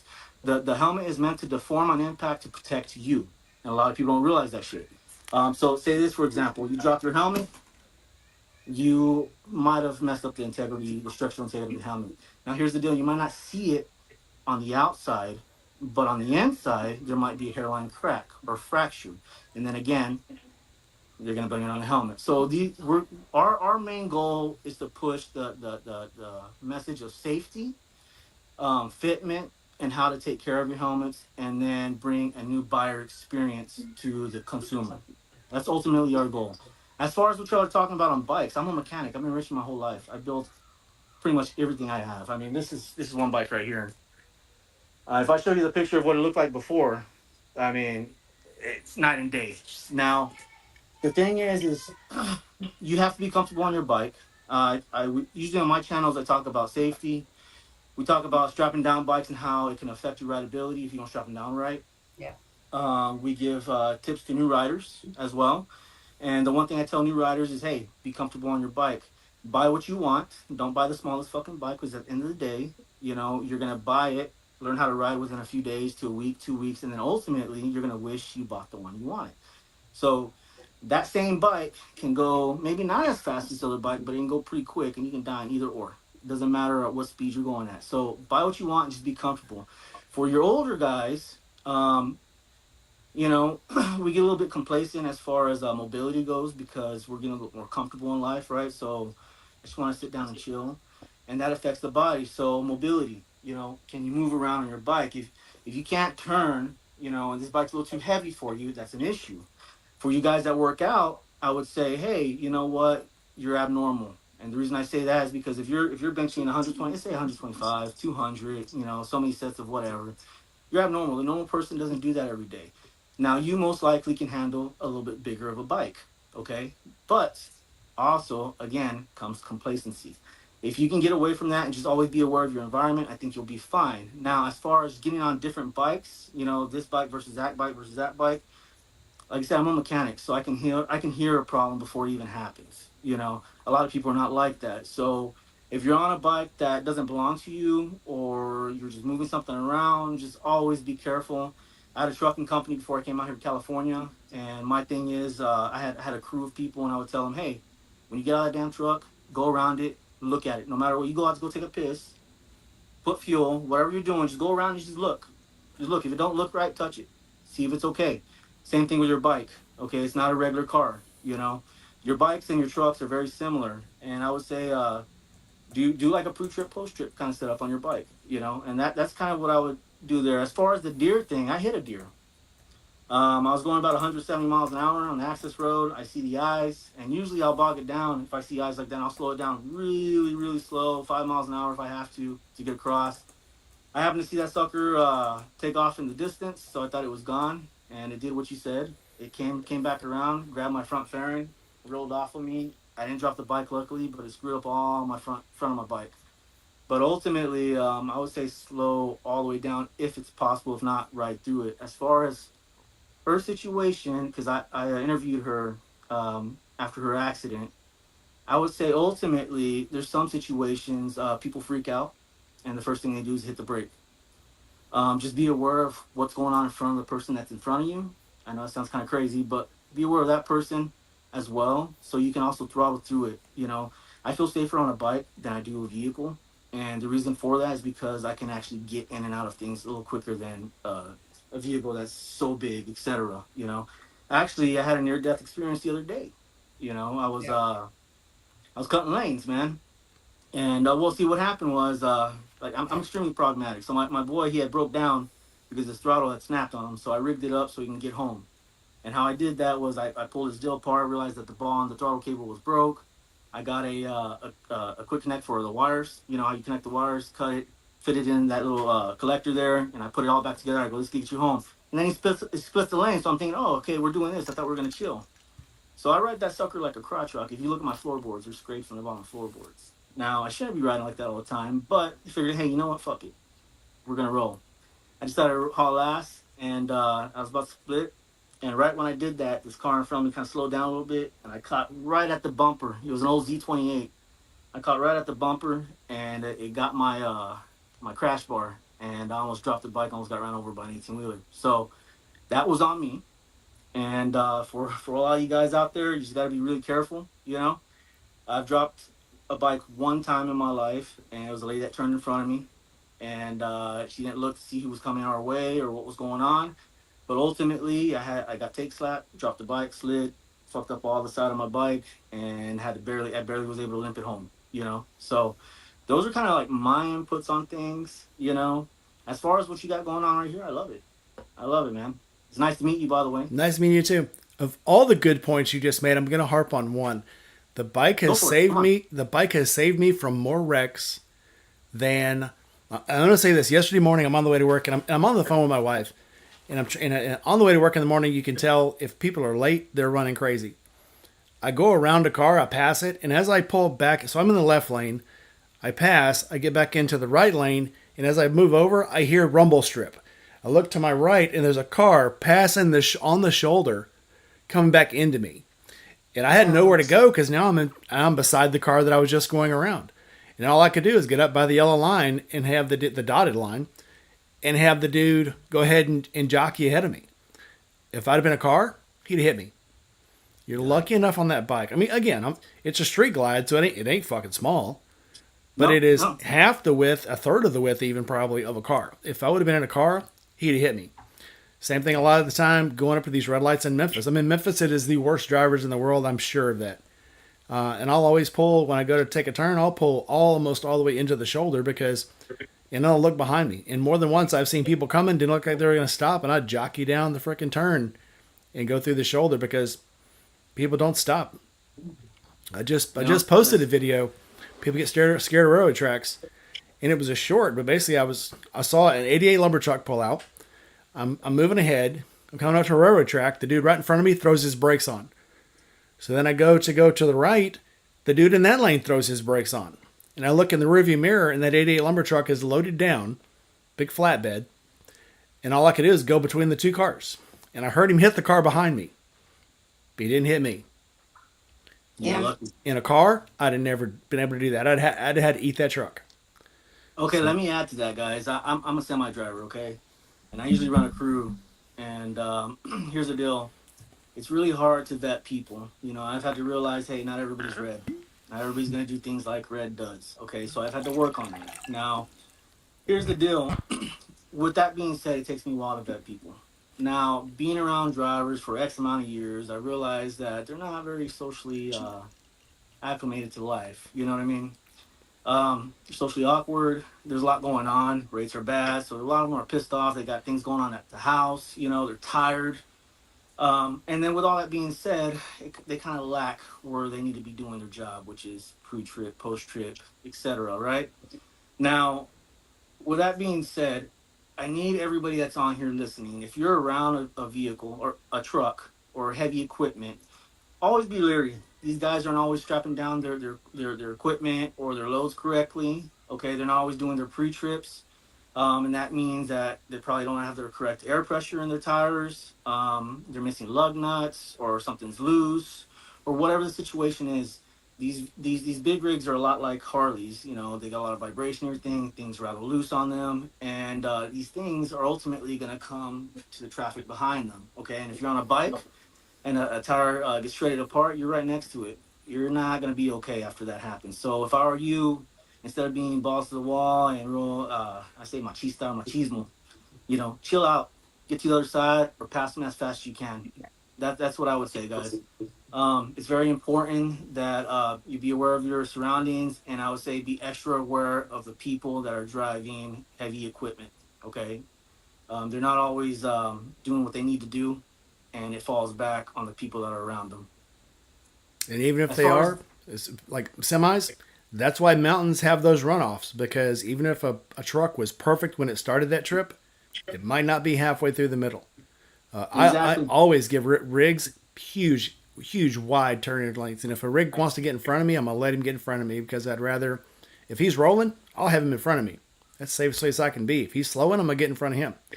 But yeah, just remember, just like we sometimes will go, I don't need my gloves today. I won't check the tires this time because hell, I'm just going down the road. Drivers are human too, and so sometimes he might have missed something. I mean, again, they're professional drivers, but they're human too. yeah, So give everybody as much berth as you can, even a car. oh Expect yeah, everybody on and the road to kill you and stay out of their way. exactly, and that see that's another thing too is let's go down to like the mundane, you know, which is like your regular cars and trucks, right? At the end of the day, you're dealing with people that respect everybody on the road. That's far and few in between.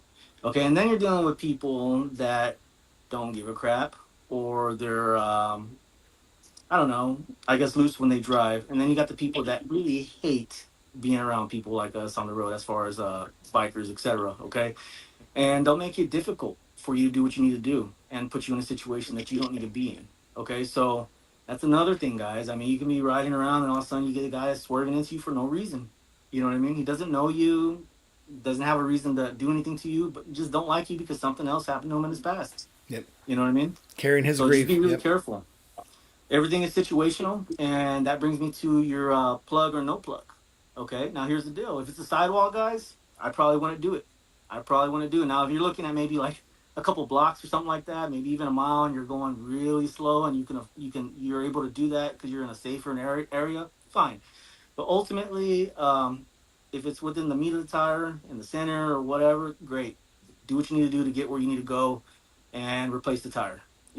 I've had to do multiple plugs on some of these big rigs and stuff like that just to get where I needed to go. And the thing is we're dealing with big tires. Not I can just change it right then and there. You know what I mean?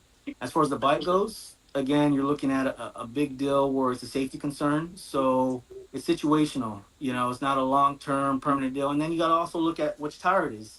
If it's the front tire, you're dealing with something a little bit more dangerous. That could happen. If it's the rear tire and it goes out, hey, it goes out. Not a big deal. You can control the bike. You can pull on the side of the road, and the people behind you are safe. You're not on the ground. People are not worried about running into you or running over you, running over your bike going in the air and killing somebody. So ultimately, these are things you guys need to be worried about, guys. As far as the helmets and the gear go, they're just there to help save you and get you back home to your family the way you were when you left on that bike. That is it, guys. Okay, so um, wear the proper PPE or gear whenever you're riding, and just be aware of your surroundings, guys. The plug thing, I'm for it. I'm for it as far as the situation goes, Yep, 100%. and that's pretty much where I stand on it. 100%. And I also am glad you picked up your helmet. Again, we've all heard people tell us, well, you need to go out and get an LS2. Well, you need to go out and get a Ruroc. Well, here's the problem with those helmets. The helmet that's made for me, best fit is a bell. I can't afford a bell every time. Rurocs are a little pointy. LS2s are a little pointy.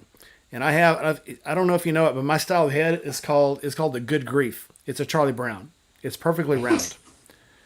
And and those really cool helmets that everybody wears, like in the clubber guys and stuff, those don't fit me. They end up with a huge gap in the front, and they rock and they push back and forth. And Yep, exactly. So you know what I'm talking about. yep, and I've made the joke, a Chinese helmet fits me better because I have a Chinese head. It's round. So That's funny. It's funny. but I it love does. it. I mean, again, I'm going to say I've had two major accidents where I hit my head and I lived because the helmet I was wearing was effective. If I would have been wearing one of these pointed helmets, or if I'd been wearing the cool Gucci helmet that everybody's wearing, it wouldn't have worked for me. And I'd probably be in a whole lot of more. Actually, I probably wouldn't be able to speak right now, for one. But I had a wreck one time. You talk about compression foam. The wreck I had, I T-boned a construction truck, and the helmet I was wearing was a Fulmer. And Fulmer had me send it to them, and they did a compression test. This side of the helmet took 1,200 pounds of force. That's where I hit the construction truck in the diamond plate. This side took 800 pounds of force. And they said if you wouldn't have had this helmet on, you wouldn't even be a vegetable. You would have straight through vegetable stage into popped like an egg. Oh yeah. So Oh yeah. You know that sticker that say no face, no case, and all that. I mean, you guys gotta take it literally, man. I mean, here, you know what? Let me show you something. You're gonna get on me because we're pushing throttle theory and helmet fitness and everything, but this is what I'm rocking right now. I'm for it. Just anything you can learn from. Oh Here no, now. that's the one. That's the It's a one. baseball cap. Mm-hmm.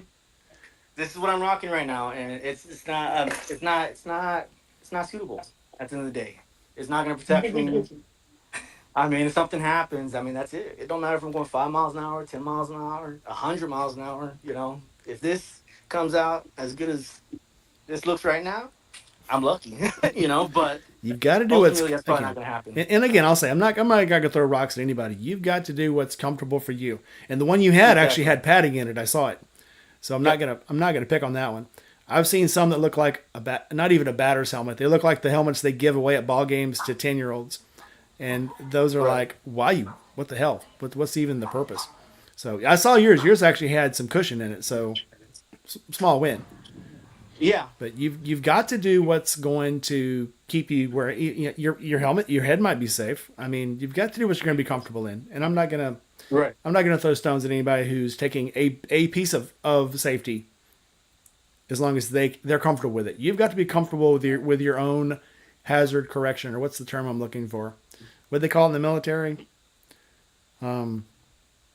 Risk assessment. If you pass your own risk assessment and you're comfortable with it, then go for it. Right.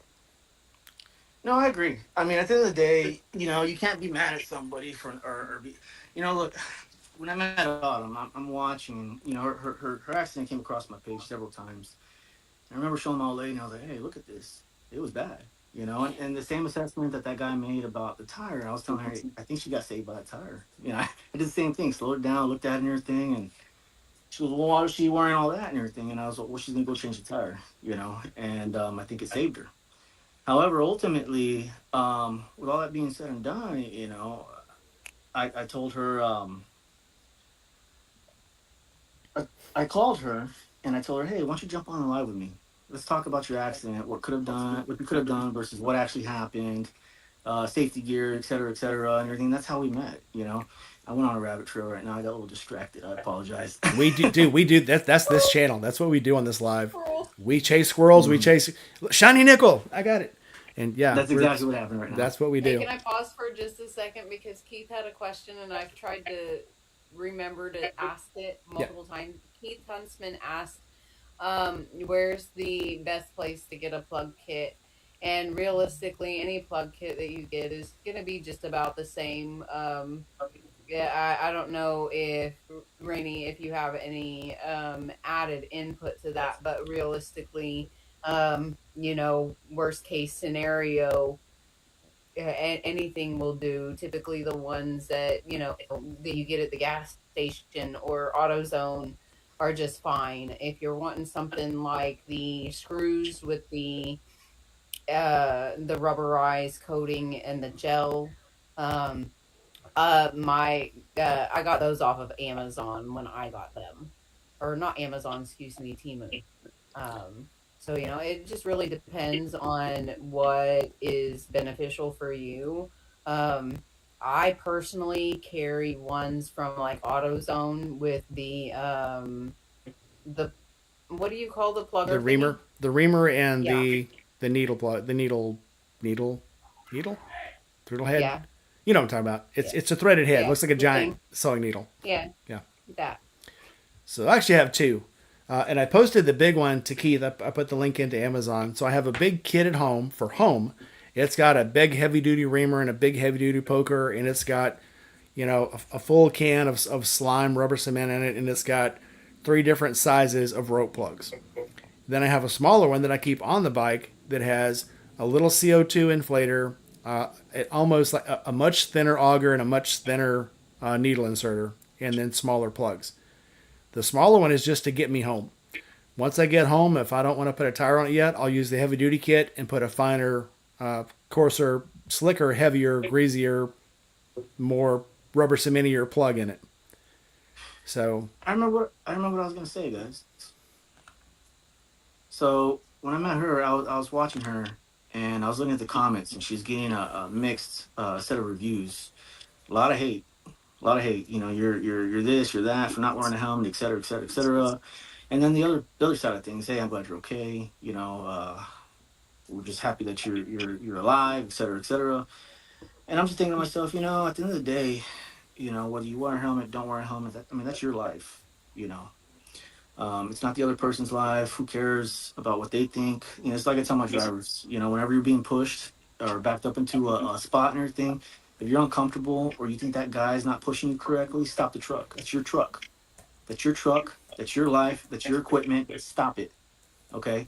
And the same thing on a bike or with your gear. Okay. You do and you use what's going to help you according to you.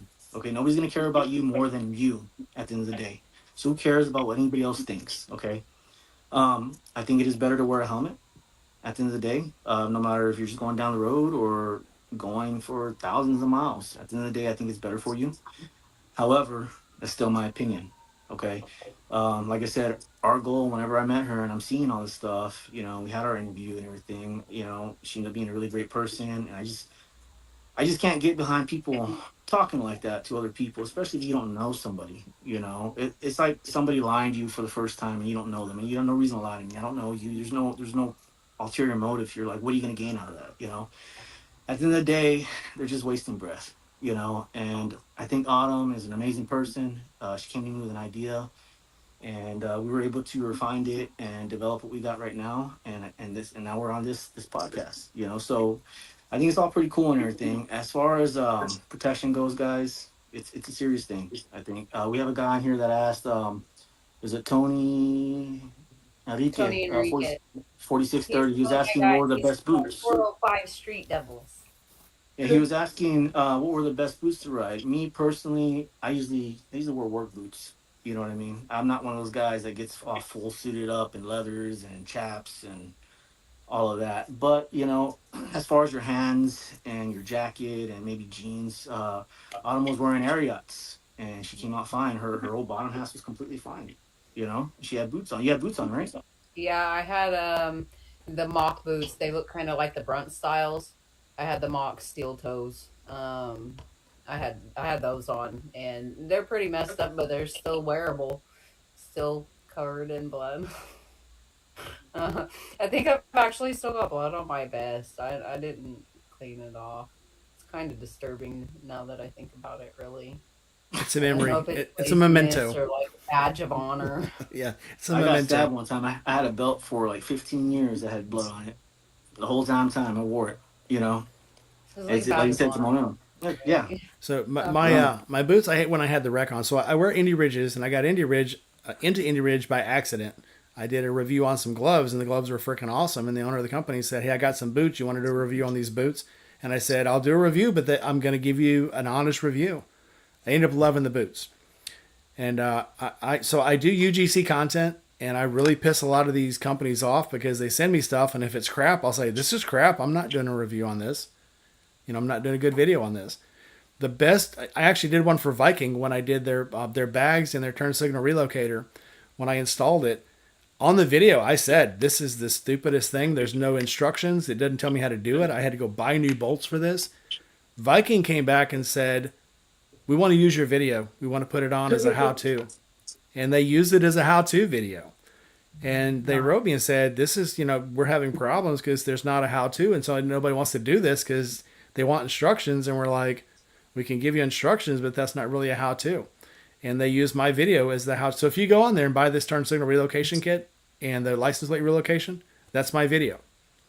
nice. So It's awesome. I even even a bad, and here's the difference. So like Red was saying, you can see something bad, and there's two ways you can take it. You can say, "Oh my God, you're so fucking stupid. How fucking dare you?" Or you could say, "Well, you could have done this, and this would have worked better." Blah blah.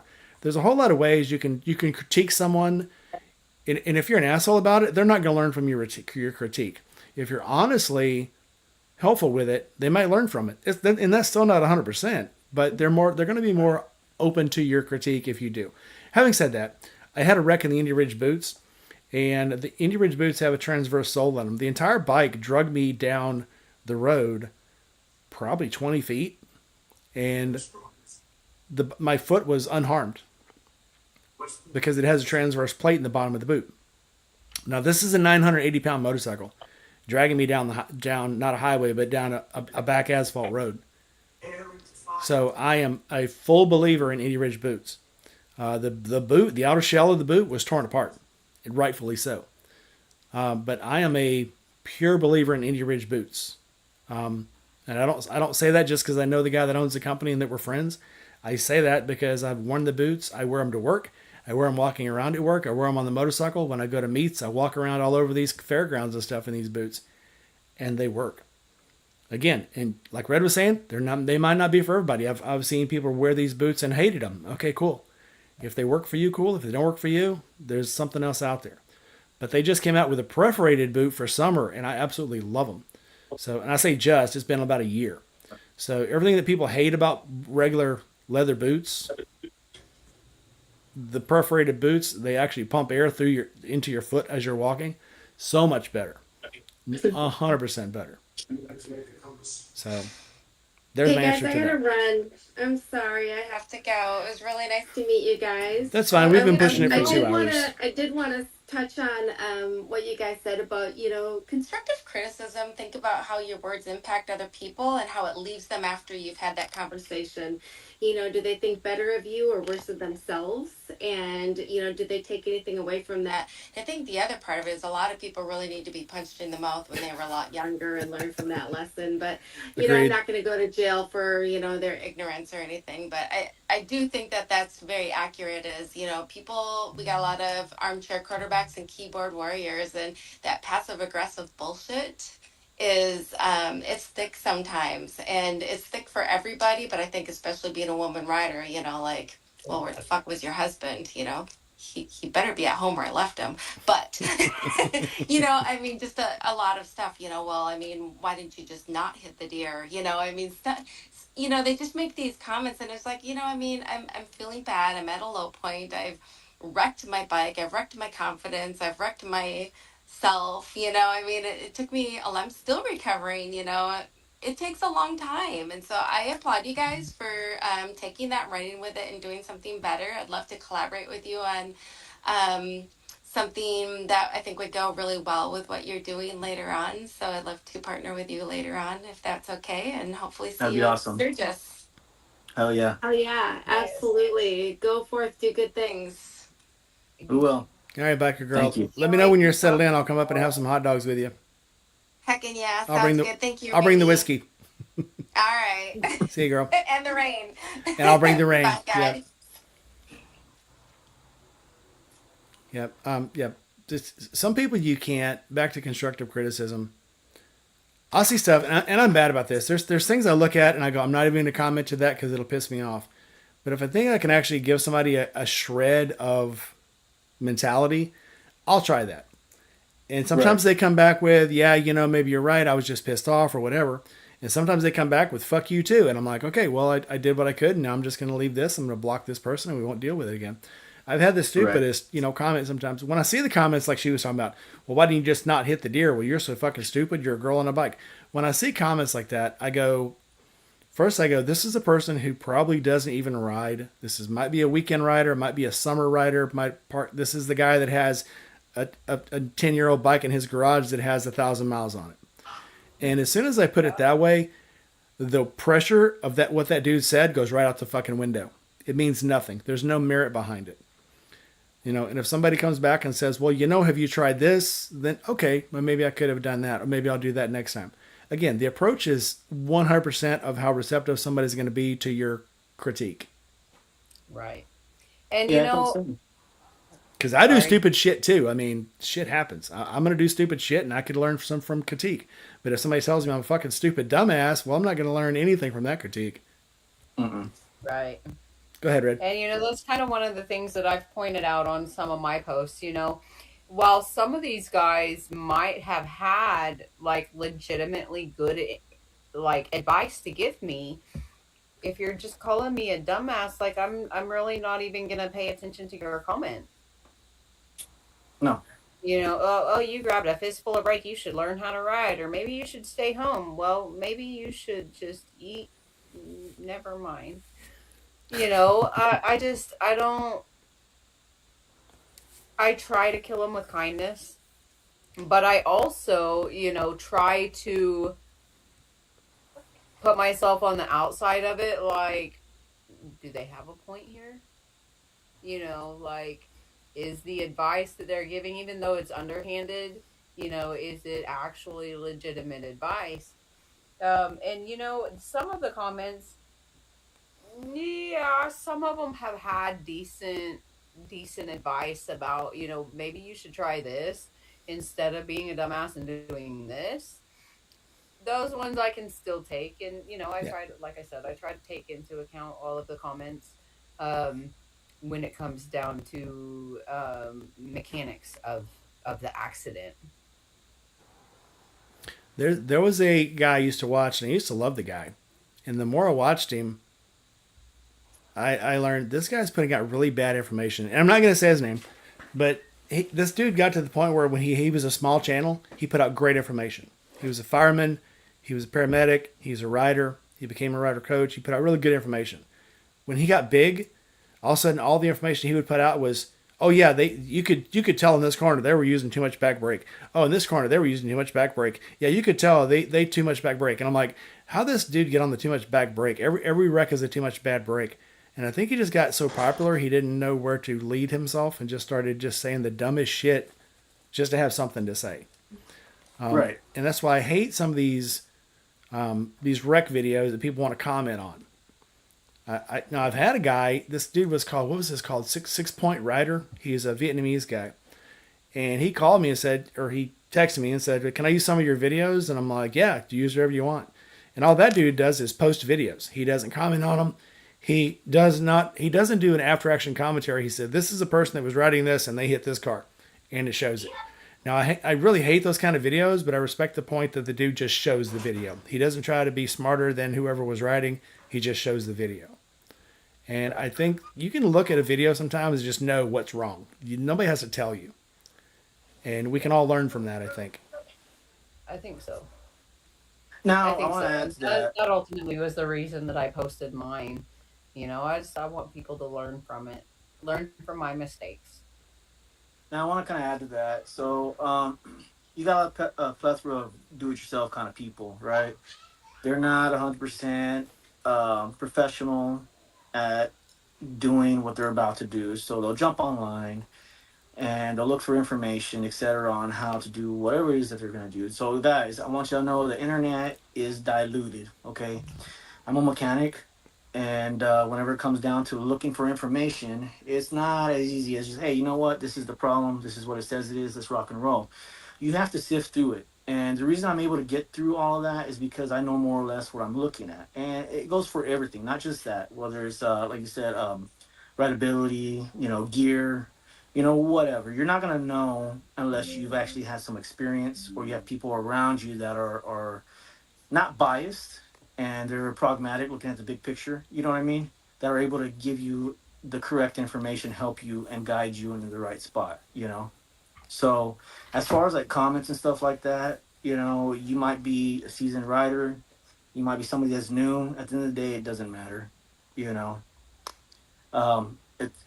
It's your life. You decide to wear this, not wear this. You decide to do that, whatever. As long as you're not putting somebody else's life in danger, Yep. is my biggest deal. Tony Enriquez has one question. Well, I'll answer it and then we'll have to end because we've gone long. This has been a great one. But so Tony Oh yeah. Enriquez is asking if what would you say to new riders looking for gear? First thing I would say is go somewhere where you can try it on. Autumn had an absolutely perfect answer. You've got to go somewhere and put the gear on and see how it fits. And I would say instead of trying to get safe gear that fits you, find something that fits you and then see how safe it is. Because if it's not comfortable, you're not going to ride it. So find something that has a good rating and then try it on. Don't go after it because somebody tells you, oh, this is the safest thing you can get this, or you need to get this. The weirdest thing I see is seeing a pack of riders and they're all wearing the exact same gear and the exact same helmet or on the exact same bike. Because they didn't go get the bike they wanted, they didn't get the gear they wanted, they got the gear that everybody was telling them to get. So you've got to find the gear that you like, that fits you, that's comfortable for you, that is still safe. So, and most of the time that means trying it on first. So go to a cycle gear, go to the Harley shop if you got a little extra money to spend, go to the Yamaha shop, the Honda shop, and put the gear on. Once you find the gear that fits you, you don't have to buy it there. You can go online and get it and probably get it for half price. But get the gear that fits first. Don't get the gear that somebody is just telling you is safe. Yeah. Again, that's just an opinion. So, Yeah. I have to agree. Yeah, I agree. So you said we're about to end here. I would like to add a couple things. I saw that you're big in helping vets and all that stuff. Guys, we're actually raffling off a seat that was donated to Throttle Theory so we can raise funds to build our first prototype, guys. Go to my page, go to Autumn's page. You'll see the build. It was done by Demon Upholstery out in Maine. He's a real good upholstery guy. He does everything from bikes, cars, whatever. It's solid. It's marine themed. I don't. What branch were you in, Rainey? I was Navy and worked for the Army. We can figure that out Okay. later. So, So, well, that works too. Okay, well, we're raffling off that setup there. We're doing 120 spots at $30 a pop, and we'll do a live raffle. So all those funds are going to go towards Throttle Theory, guys. If you're interested in it, go ahead and hit me up. All the information will be on my page or on Autumn's page, and we can go ahead and secure you guys a spot. There's another way that we're trying to raise funds as well. I have a semi truck that I'm selling. I dropped the price for a quick sell so we can go ahead and move this along a little quicker. So whether we get crowdfunding, fundraisers, or whatever, we're working on trying to get this rolling pretty quick, guys. We're also working with who's that person? I can't remember the name off the top of my head. Autumn. Ink and But asphalt. no, not Ink. Well, Ink and Asphalt's going to be sending us some gear as well to raffle off. And so she's out of Washington. She does a whole bunch of apparel. She's pretty cool. So check out her page. No, it's The Gear Rider. soldier riders. Oh, hold on. Was it Soldiers Association? I'll find it. I'll tell you It's a exactly. they work with a lot of nonprofits, kind of like Motorcycle Missions. Mm-hmm. Throw those links on my I page. can't wait to get to go ride with her. Throw those links down in the Riding Soldiers comments. Association. Yeah, throw the links down in the comments. Go to my Facebook. Throw it on my Facebook page. Throw it on my Instagram. Spread that shit around. Feel free to put We it on every appreciate that. video where everybody you Thank get you. those links out. Thank you. I don't gatekeep. Get that shit out No. for a good cause. Get it out there, man. Heck Yeah. yeah. We Yeah. love that. I appreciate that. Yeah, so I mean, these are the ways that we're trying to do all that. I mean, if you want to do more collaborating and maybe do something a little bit bigger in the future, hit us up. Yep. You know, I'm anybody, always- whether it be you, Rainey, or anybody that's watching right now, that'd be great. For right now, if you can't support monetarily, you know, go ahead and like, share, subscribe, support Rainy Rider. He's helping us get out there by having this podcast with us. Yes. Hit up Autumn, me, just sharing like our content, man. It means a lot to us, and that support goes a long way. Yes, it does. Yes, it does, and we appreciate every last bit of it. I'm ending with new 2 people. Y'all haven't done this yet. So at the end of every program, I have a final thoughts. So little thing at the end, final thoughts, kind of summarize the most important thing you think we've talked about in this episode. You go first, Autumn. I think. Oh, there's so much though, because we've covered so much safety stuff in it on top of all of it. We did a whole turkey dinner, not just a pie. We we did everything. There's Yeah. just a lot. I think the most important piece of information is here for this particular one would have to be risk and assessment. You have to assess the risk versus the outcomes and the benefits. And that's going to be individualized every single time. Yeah. So me, guys, I would say be pragmatic, man. Common sense. Be aware of your surroundings, and always think about the big picture. No matter what it is that you're doing, especially when you're on the bike, guys. It doesn't matter whether you're plugging your tire, putting on safety gear, riding 100 miles an hour, riding 5 miles an hour. Just think big picture and think ahead of the game. Okay, that's all I gotta say. Ultimately, just kind of threshold, just you know, everything we talked about. Just think big picture. Before I do mine, Captain Jerry wants to see your bicycles. Captain Jerry builds bicycles. Like, I mean, I'm not talking about Captain Jerry built a 1970s Schwinn. He could actually was such a pro at building bikes. He knew the day the frame was built, like the day, not just the year, the day. So Jerry's big into bicycles. So Jerry, Really? are you happy now? Okay. All right, Jerry. So this is a mongoose. He said bicycle monger. It's a mongoose. It's got the fat tires on it. I don't know if you can see, you know, opposed to my old lady's. Way big difference. She's got that off pink on hers. That's the brand. I don't even know if was it. I would say if you ever do like an interview with me and you're worried about me writing a book, don't worry about it, man. It'd have to be like Braille or something. I'm illiterate. It'll probably be worse off me writing. I just need you talking. Yeah, we don't need to write nothing down. Yeah. Shit. But yeah, those are the bicycles. I got this sucker set up with all the baggage and everything on it. You know, usually I run my rig in there. You know what that means. And I got my cargo space in the back, and for my phone in the front. And then I got a man, I think it's like 3,000 lumens. That light that's up there, you can't really see it, but that's what that is. And then I have a little light in the back so you can catch me on the road. Earlier, I was promoting this live right here on TikTok on my longboard. I was longboarding. I just got done redoing that sucker, so I was longboarding, doing that, and promoting you guys. So I'm Very about to cool. put lights on that sucker too. I appreciate But that. yeah, that's what that is. But there's that sucker right there. I built that from the ground up. My uncle. It's an 11 soft tail, stage two, eight fingers, everything. It's been full. If you see the picture of what it looked like before, it's unreal. But yeah, guys, that's pretty much what I got here, guys. Nice. You want to see my trailer? Why not? We're here. Shit, let's do it. I'll tell you what. So I was trucking for a while. Rates went down, right? And I told my lady, I go, you know what? I think I'm gonna park these suckers right here. Let go all the drivers. I'm done. Money's starting to come out of my pocket. I want to do something I love, right? So I got into the motorcycle transport industry, and I'm looking at all these Ameridex systems, and I decided to build my own setup. I have a lifted Dodge. It's got a 9-inch lift.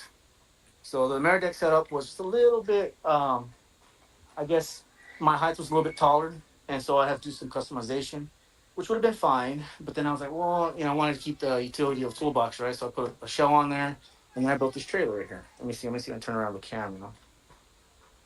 Let's see. Oh yeah, there we go. So I got my remotes upstairs, but everything on this is remote operated. It lowers all the way down to the ground. I got adjustable boots. I ran all these easy tracks. I got my light bar up there, heavy duty winch. I built that rack for the tires, so I can put double tires on there. And then let me see, I got on each corner, I got little mini light bars on the other sides of the tires. But this is my setup right here. It lowers up and down with a remote. Same thing with my lights and my winch. I'm the only one in the industry that has a setup like this. I can haul 4 baggers, a couple trikes, 15 dirt bikes. Doesn't matter. I've never seen one like This, that with adjustable chocks on it. mm-mm. That's different. No, and those are the best chocks you can buy. They're condors. They're That's condors. pretty neat. Yep. But So yeah, guys, I go mean, ahead and go and hype your business. Put your link down. People are always asking me. Somebody asked me just a couple of days ago, how do I find somebody to ship a motorcycle? And I was like, well, We both do. people ship them. And I didn't know. It literally like the next day. So yesterday, I got the friend request from Knuckle Draggers. So I'm like, well, there you go. So I posted it on my Facebook. And so yeah. So if anybody was out there looking, now you know. oh yeah, I'm right here, guys. It doesn't matter where you go. If you're willing to pay, I got you guys. I mean, I'll do a enclosed trailer, open trailer. It doesn't matter. I haul show bikes, regular bikes. It doesn't matter, guys. So hit me up. I'm out here in Modesto, California, Central Valley. If you look up Knuckle Draggers Motorcycle Transport out of Modesto, California, my social medias will pop up. Go ahead and add me. Like and share my content. Let's get this business out there, and then let's see if we can start pushing throttle theory. It's gonna be a big build, guys. And like I said, we're looking to showcase at Sturgis and make a big difference inside the motorcycle industry. We're tackling something that nobody's tackled in the industry. It's always been at the tip of everybody's tongue, but nobody's done it.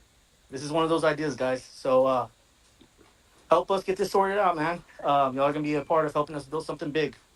I love it. All right. Well, my final thought is everybody's kind of touched on it, but yeah, ride your own ride, figure out your own safety, and operate within your own limits. Yep. And never let anybody tell you what you need to be doing, what you need to be wearing, or how you need to be riding. You'll figure it out on your own. Take your time, Yep. build yourself up, and you'll find your niche. And with that, normally I'd play music, but as Autumn learned earlier, my music, everything reloaded on the Riverside platform, so everything's screwed up. I'll fix it before the next Friday. But Autumn, Okay. I got to get you in for an interview. We'll plan it. We'll do a good thing. And I loved your thumbnail. It made me look like an actual beefcake. That I haven't looked like a beefcake in 15 years. So I loved it. So Oh, on the flyer. yes, it was fucking No. awesome. I just stole Nah. I just took the picture off of the YouTube and threw it on there. So you're welcome. It gave me about 40 more pounds of muscle. That was awesome. I love it. Well, Rainey, you know what? You're lucky. Autumn, no. Fuck that. She made me look like I was slightly retarded on mine when she put her first. AI is awesome. I'm telling you. had no control over it. Okay. All right, guys. Well, I'm gonna get going. Rainey, it's really nice meeting you. Nice I'll meeting you talk to you too. here in a little bit. All right. All right, Hey, guys. thank you so much Thank for you. having us on. You can I hang out. appreciate You you. can hang out for a second. We're going to go ahead and do this. Like, comment, subscribe, hit that bell. If you haven't already, look down below. I sell t-shirts, coffee mugs, shirts, all kinds of crap. I just got a bunch of keychains in, and I will be at Hohenwald, Tennessee for the AMA flat track, the American flat track races on June 5th and 6th. And June 7th, I'll be there for Billy Lane's Sons of Speed. Billy Lane's practice Sons of Speed will be the morning of the 5th, and then they'll be racing on the 7th. So if you want to show up out there, I'll have plenty of stickers, I'll have keychains, and find me. If you never think I'm too busy to talk to a fan or to give away stickers, so find me.